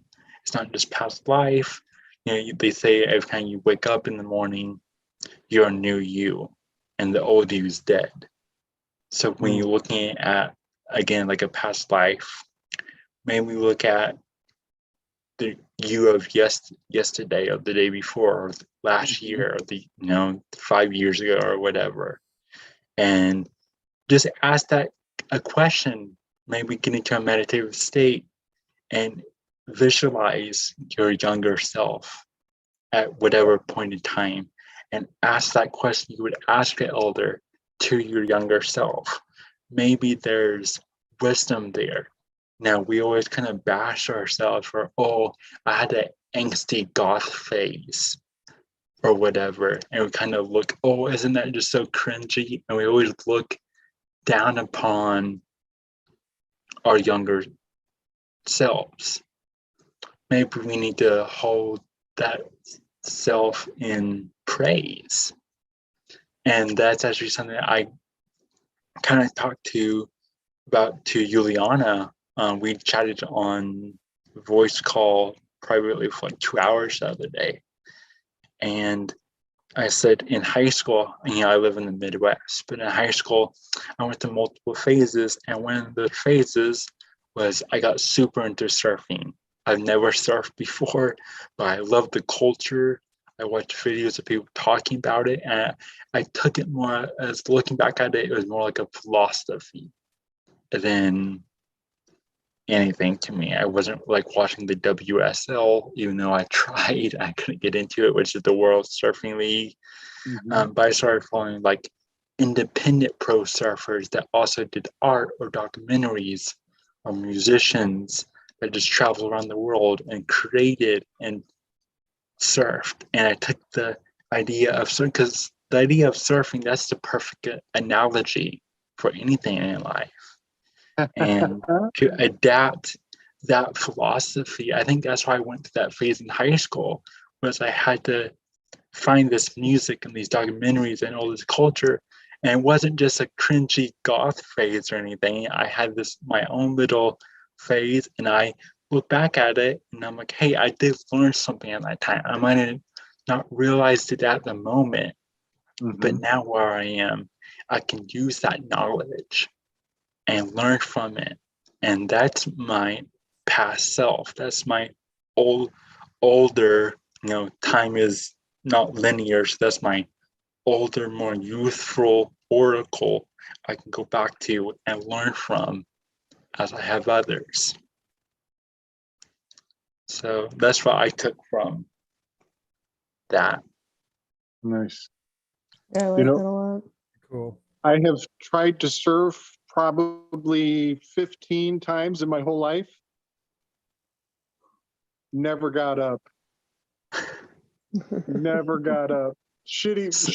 Pretty much. I blame the waves. They were never really big waves. I lived in South Carolina, and it was just me out there paddling and struggling and popping up and falling down, and I never got the timing. I never got up. It takes so much more than 20 times trying to get that shit figured out. I bet. Oh, some of you may know I do this thing called Fool's Bard, and I do random DJ mixes, and I never plan them out. It's just whatever I'm feeling in the moment, and I usually spend maybe a day or two on them. But to me, the idea of, I don't approach it as a typical DJ, or I'm not looking like. I just recently found after like a couple mixes, I found out about like matching keys, not just BPMs. I didn't know you had to like match the key of the song together, make it flow. I was just like mashing up songs and learning that on the way, which is cool and all. But I was approaching it as more of a storyteller and more of a surfer, because in a way you're surfing this audible wave, and when the two tempos kind of converge and clash, or the beats are kind of like, the drum beats are kind of like not meshing well, it's like you're losing that grip and you're about to fall off the surfboard and like wipe out. But to me it's thrilling because I'm trying to like figure out how these two pieces work and really find that balance. Again, everything's balance. Everything's finding that balance with everything. So it's just a cool way of doing it. So I kind of refer to it as more of like audible surfing, the like cymatics surfing, soul surfer type of way, and not just DJ mixing. Which is, it's very interesting. Trial and error. Yeah. Snake, that's a beautiful bonsai you got going there. The re-veg. I harvested it and it grew back. Oh, sweet. Cool. Yeah, I heard they can do that if you leave them outside. Don't trim them too much. The rule. Yeah, it's Northern Lights. We have Northern Lights. Oh yeah.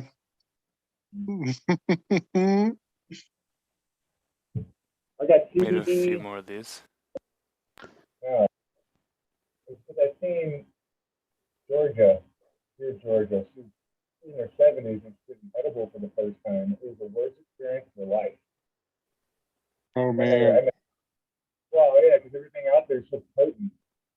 And I know the medicinal value in this medication is for, our elderly or older people. And they don't like that shit. So I picked an older strain and then a CBD 1-in-1 that they're trying to bring out. This is the one that's done the best so far. Northern Lights, good old strain.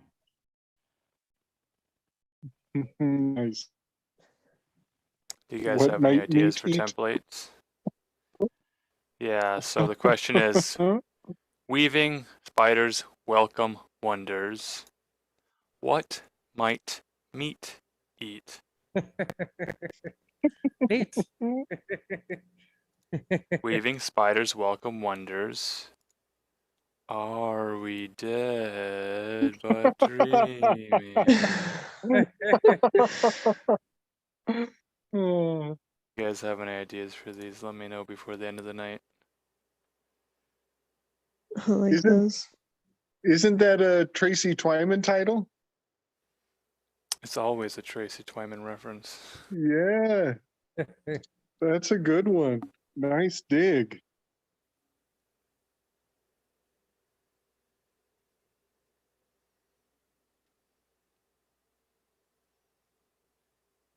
That's her book on the old ones, Cthulhu and others. Yes. Are we dead but dreaming? Is that the name of it? Yeah, let's see. I'll get the full title for you. I just had it open.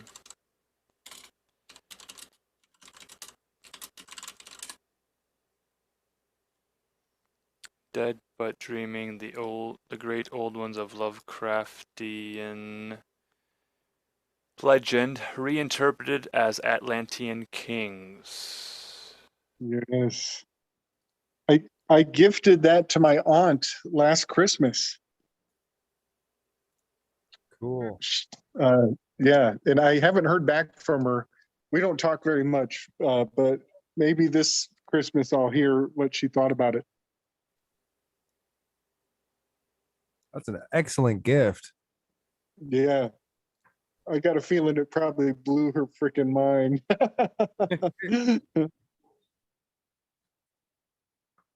Yeah, Twyman does blow minds. Mm-hmm. Still need to read some of her work. If anyone has any specific suggestions on where to start.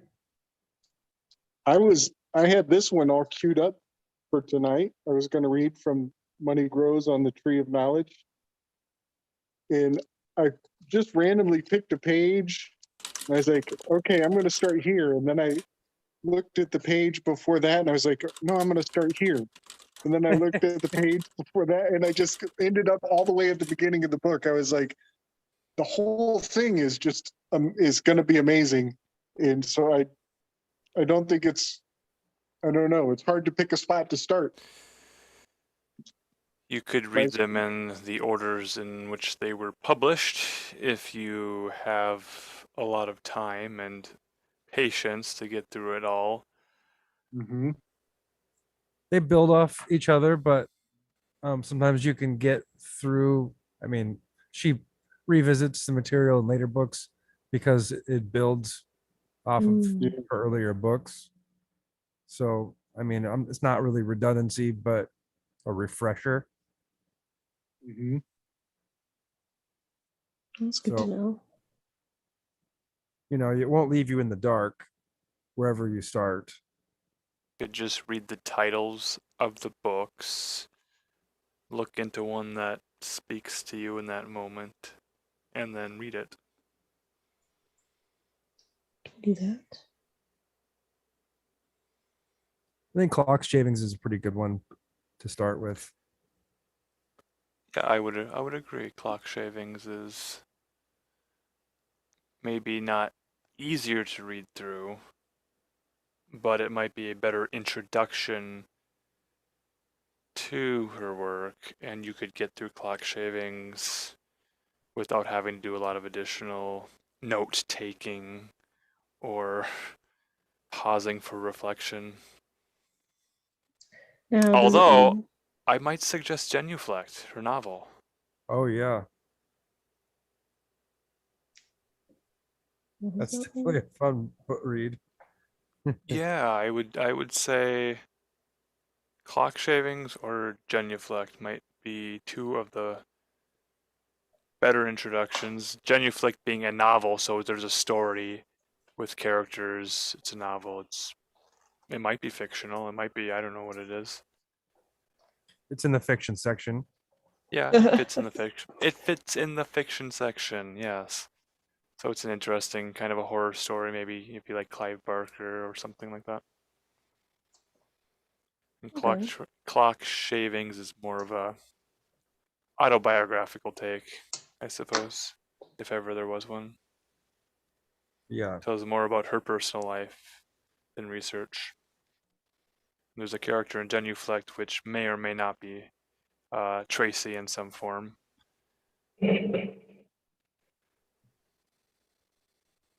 Yeah. Or you could just start with the Book of Baphomet and, Not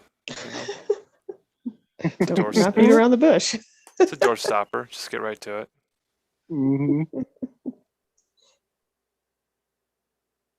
I think that answer will be different for everyone. Does it matter how much Lovecraft I may or may not have read? Lovecraft never hurts. I'll give you a decent introduction to it.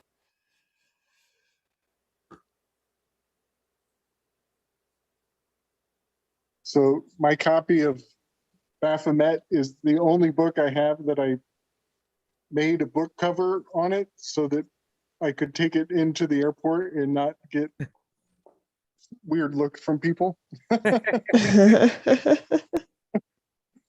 That's smart. Yep.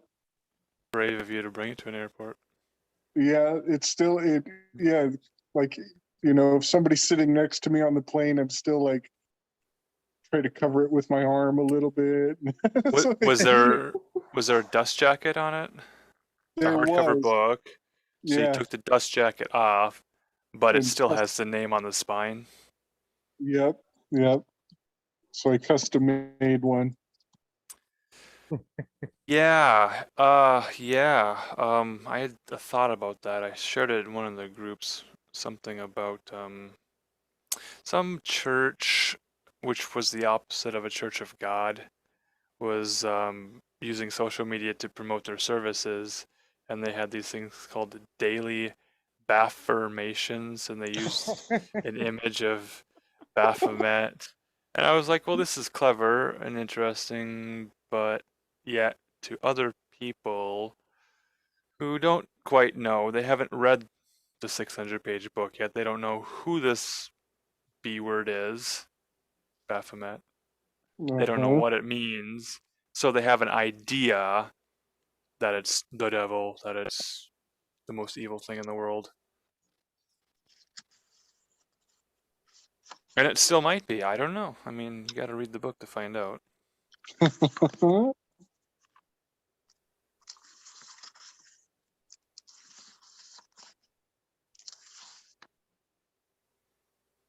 Yeah, I still got about, what do I got? A little over 100 pages to go. And I've read almost every page. I've ended up reading twice because I like get to a certain point and then I take a little time to process it, and then I go back and I'm like, I gotta go all the way back and reread everything I just read. It's definitely a 2 steps back for 1 step forward kind of thing. This is a phenomena, and actually Tracy talked about it when she wrote it with Alex Rivera, that they called it the fog. Yeah. Yes. It happened when they were researching it and when they were writing it. They would forget what they worked on right after they did, and they couldn't remember. And going back to read it, it was like, wow, okay, now I remember that. But only when you're in the material can it actually sink in. The material in the book is occulted, like truly spiritually or something. Man. Yep. I remember you saying that, and I second that notion. Third it, fourth it, whatever. Yeah. It is a thing. I tried reading it and I noticed that same thing. It was rough. And then weird stuff was happening. And so I put it down. Yeah, man. Yep. Interesting.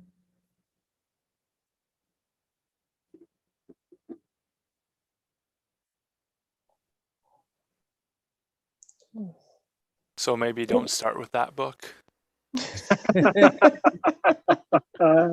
Yeah, maybe not. Where am I?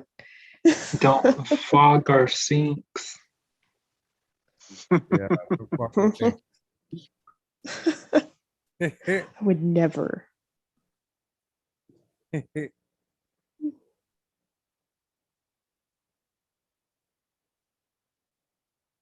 Well, does anybody else have anything they want to read? Oh, I went down a rabbit hole the other day. If you guys want to hear about this little odd rabbit hole I went down, I did a little bit of research. Teaser. It kind of ties into the last Weaving Spiders. Was that a kaput thing? It was the Tesseract thing I mentioned to you. Oh, is it from Transformers? Yeah, I can go into that a little bit if now is the time, or I don't have to. It's because we talked about a thing called an Omicron. Yeah. Okay. Yeah, tell us about it. Okay, so the other day before you guys went live for Weaving Spiders, Alan and Gabe had the voice chat open in the group, and I didn't know what they was talking about. I just popped in to be like, hey, what's going on here? I'm just curious on what this is. And they was talking about the Omicron and the Tesseract and all that. And when I heard the word Tesseract, my mind went straight to the Tesseract from Transformers and those films, the Michael Bay films, the pow pow giant robot explosion films. And I was like, the relic that they have from their world that gives them life, that automates all like the robots or their life force all comes from a Tesseract that they also call the Allspark. And so that I just went down this little rabbit hole, and I vaguely remember like an AI being on their home planet. I was like, I gotta look it up. So I ended up looking it up, and this is what I found. So first off, I'll read you about the Tesseract from Transformers. The Allspark Tesseract is an ancient and infinitely limitless power Cybertronian artifact. It has the power to bring lifeless technology to life, turning it sentient and determinist. It is said to have created the original 13 primes, as it is the very essence / spark of the planet's god Primus himself. And then I was like, what was that AI goddess that they had? So I looked her up. Her name's Quintessa, also known as the Great Deceiver, is a character introduced in the Transformers film The Last Night, a mysterious sorceress and the self-described prime of life. She created the Knights of Iacon, which is AI with the AI flipped around, Optimus Prime, and the Infernocons, and considers Cybertron, their planet, to be hers to command. She is also a member of the creators. And then I did some, obviously, wordplay, and I did the obvious Quintessa, quintessential, quintessence. And then I did a bit of weaving and said,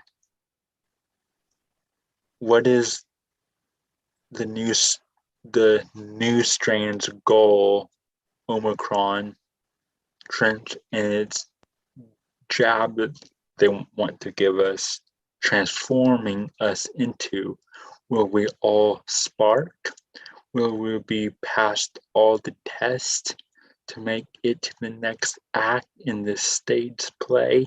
Will we be all quintessential workers? Will we all have our original quintessence? Does this new Omicron jab and strand get us to the next higher dimension? Or is this all too dicey? Now, I did the obvious Cybertron crypto comparison as well. So just a little more juice to the weave here. The 13th prime is number 41. And number 41 is the center square of the magic square of the moon. And the tesseract is a magical cube. So I wonder where 41 falls in a magical cube. That's a whole nother level of math. I'm way beyond me, but I don't know if you can see that. yeah. But Wow, that's very seraphimish. Yeah. Yeah. That's their AI goddess, the Great Deceiver Quintessa. Interesting. Yeah. Wait, Quint is 4. Quintessa.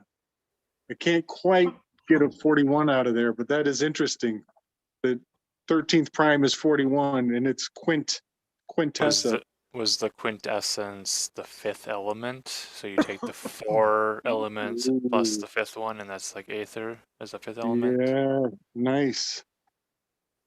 And we were having a lot of the Temperance card last week when all that went down. A lot of it, which is in Sagittarius.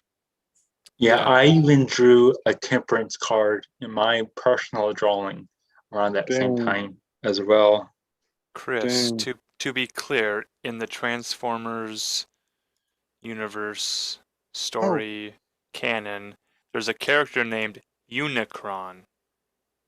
Yes. Is there a character with the name Omicron? Not that I'm aware of, but Were people confusing Unicron from Transformers with Omicron? I would be interested to look that up and see. I can go deeper in the weave. For sure. It's very interesting because as soon as I heard the word Omicron, okay, I thought of Transformers. There's a Transformer named Omnicon, O-M-N-I, Omnicon. Because all the ones that in a con are Decepticons. Decepticons, yeah.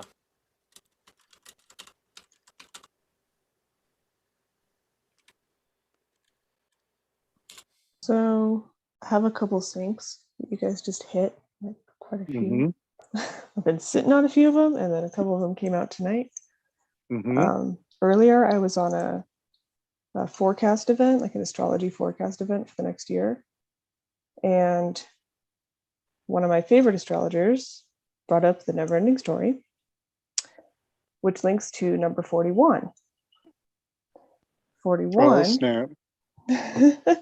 I found this one when I was reading the book, okay?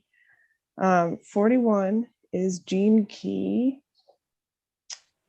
emanation at its highest. Its gift is anticipation, and its shadow is fantasy. And it's found in Aquarius. But fantasy, as I've probably mentioned a bunch of times, is for having a vision. And 41 has to do with, let's see here, Fantastica, where everything's kind of in that realm of Pisces. And, you know, we ascribe fantasy to Pisces. And Neptune, the truth does not exist in the realm of men. Atreyu has this conversation with the wolf about fantasy and reality because the werewolf has been to both sides. He's kind of a double agent. Let's see here. And what they were saying in the whole forecast, when he brought that up, it had to do with, let's see, 1984, late Sagittarius, and early Capricorn, Jupiter and Neptune being in conjunction. That was like one of the last times that those two got together, was in those two signs, and we're in Sagittarius now. Yes. So he also made some comments by Blake and James Hillman, who I have not quite heard of, but his name's Achuta Bhavadas. He does nightlight astrology. But Jesus is the magnetism, and it's our ability to imagine our lives, and the world is saved by imagination. And that's what 41 is. That's what that gift is. That's what our emanation is our ability to take fantasy and the things that are fantastic and turn them into something amazing. So when we talk about things like transformation, yeah, you know, there's really no such thing as the end. That's an illusion. Mm-hmm. And the illusion is the deception, the Decepticons. You know, that there is an end. No, not really. And these themes are going to play out all through next year with some other major shifts of really getting more comfortable with life, death cycles, that death is not really a thing. Like what I was reading earlier with the blood, you know, and really understanding that is your connection to the dark, to the deep, to the earth, and going back home. And it's not something to be afraid of. I mean, everyone who trips is like, when I was on mushrooms, like the first time I did them, I was looking at some like dried flowers, and I could still see them moving the same way that you see living plants move when you record them and you see them open and sway in the sun and the air. And it's the same thing, you know, atoms, material, it's all still alive. It's just in a different state. So realizing that transformation is that deep and that it's that incredible and constant can really bring people peace, and it allows you to imagine, and it allows you to create, because the possibilities really are endless. You are endless. And we're all endless, and that's what quintessence is. Nice. There's another scene. While you were saying that, Rachel, I was reminded of the quote, "The tree of liberty must be watered from time to time with the blood of patriots and tyrants." And the last part of that quote that a lot of people leave off is, "It is its natural fertilizer." Mm-hmm. And I know Snake Jones is digging that. There's a song, and the main hook goes, "The treasure in the mold, the eagle that decomposes back into the soil." The whole song was about cherishing like earth and like, and like what people consider as like lower, and like fungus and all of that, like that process, like the decomposing, the death before the rebirth part of the cycle. And but there is another sync. I'm looking through the encyclopedia of Transformers to try to see if there's any Omicron Decepticon name, and I haven't found one yet. But earlier, I was finishing up the false reality check with Rachel in it, and something that stuck out to me was when Rachel mentioned being a beast master. Yeah, like you I know, love beast. that part. Like that part, I really enjoyed it as well. Slipped But I'm out. going through this list, and there's a whole part of like Beast Transformers, and there's part of like the whole Beast Wars and Battle Beast, and there's one literally called. There's the one literally named the Beast Tamer. So I thought that was Nice. interesting. Yeah.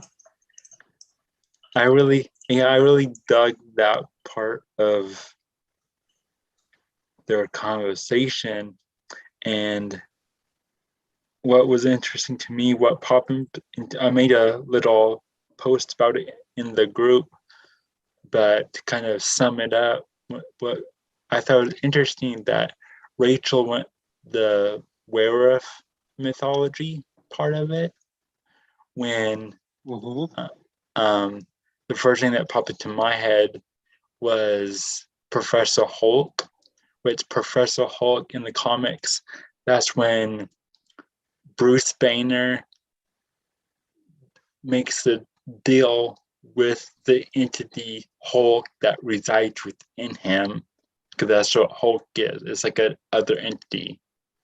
It's not like him. It's like a complete entity that's connected to his body. And they made a deal because they both want control over the physical body, right? And it comes out in his anger. But Professor Hulk is when Bruce Banner makes a deal to coexist with the Hulk entity, and he fully aligns himself to have the brain of Banner and the strength of Hulk. And it basically is, he's a enlightened being. He tamed the beast.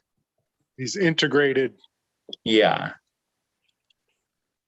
And he's not one of the other anymore. He's a new being. He's that third being. Yes. Going back to our watch of Fight Club at the end, when he becomes a whole new person. He's not one of his two personalities anymore. Yeah, that's nice. Link. It's kind of funny because he puts a hole through his mouth. He becomes whole.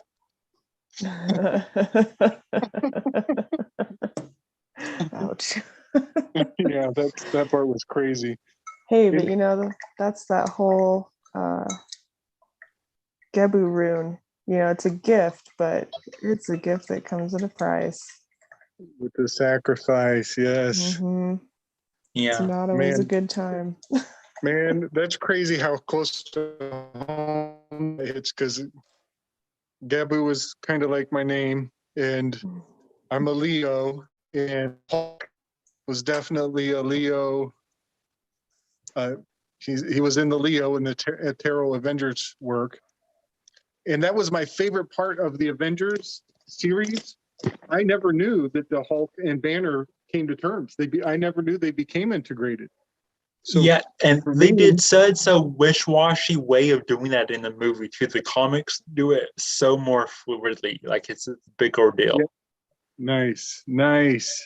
Like if I suggested any two Marvel comics to read, it would be the Spider-Verse series and the Professor Hulk arc. Those are two very interesting, very metaphysical, esoteric arcs before Marvel got bought out by Disney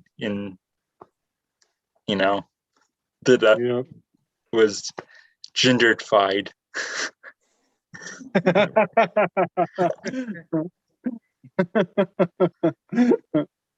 But I was going to add really quick to the whole talk with Rachel on FRC, the whole Taming the Beast thing. I was talking to a friend about something similar just a couple of days ago. And he had mentioned, I forget what elementary school he said this happened at, but there was some elementary school where they had a group of kids in the classroom and they let them write a story from their imagination. Just no rules, no guidelines, just whatever you imagine, write it down.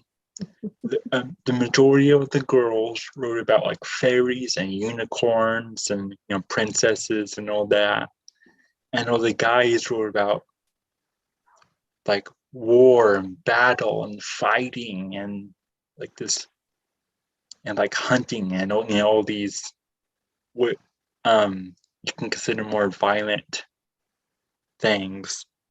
Mhm. And the teachers praised the girls, gave all them A's, and then told the boys that their subject was too harsh. It was inappropriate for school, and told them to start over. And the boys are scratching their heads and going, what did we do wrong? We're just writing out what we are seeing. And at the time, again, this is before I listened to the FRC episode with Rachel, when my friend told me this story, I saw it as like suppressing the inner innate warrior that a lot of the males are born with. We have like this spiritual warrior in us. Yep. And that's why a lot of native cultures, they train kids from an early age to like initiate them into the tribe, and they have them fight with even like wooden objects before they go to like actual weapons. And there's this whole initiation in harnessing, taming that beast, that's the inner warrior, and we don't have that in our society in the West. In fact, it's the complete opposite.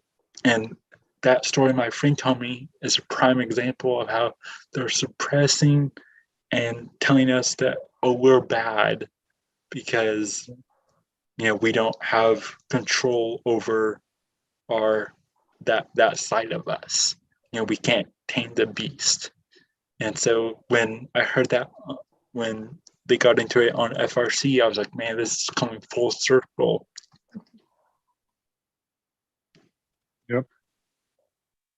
Yeah, that's about Buffalo, and I talked about this on Awakened Slaves tonight. So Aristotle it used to be 11 Aristotelian virtues, and they made it into 12 somewhere along the lines, and they edited out my favorite one. They changed it. My favorite Aristotelian virtue used to be the last one. It used to be number 11, and it was righteous indignation. And righteous indignation is like, there is a bottom fucking line. There is a bottom line. And the fucking time comes when shit needs to get indignant. And you better believe we're looking at it right now, aren't we, Snake?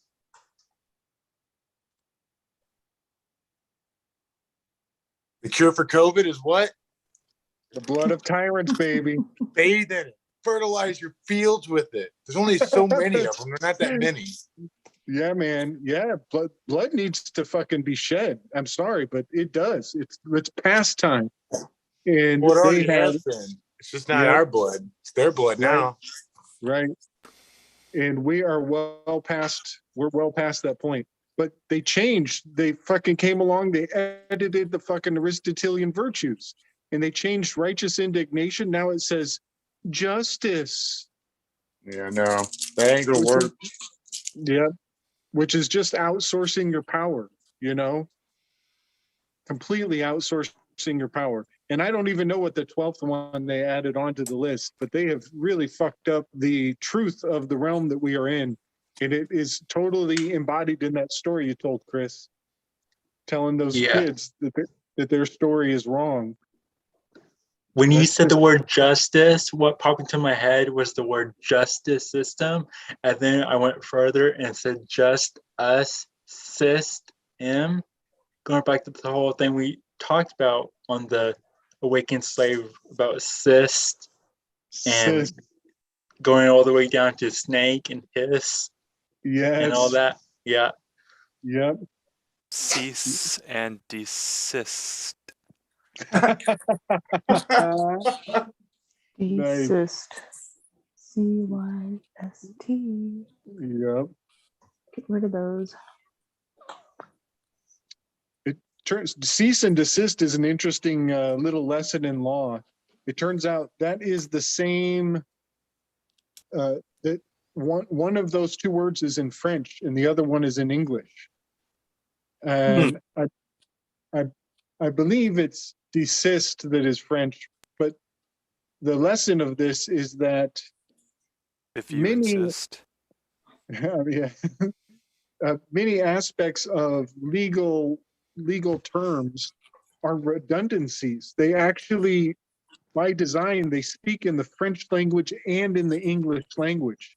Yeah. And we are split tongue. Split tongue. The snake has a split tongue. The serpent split tongue.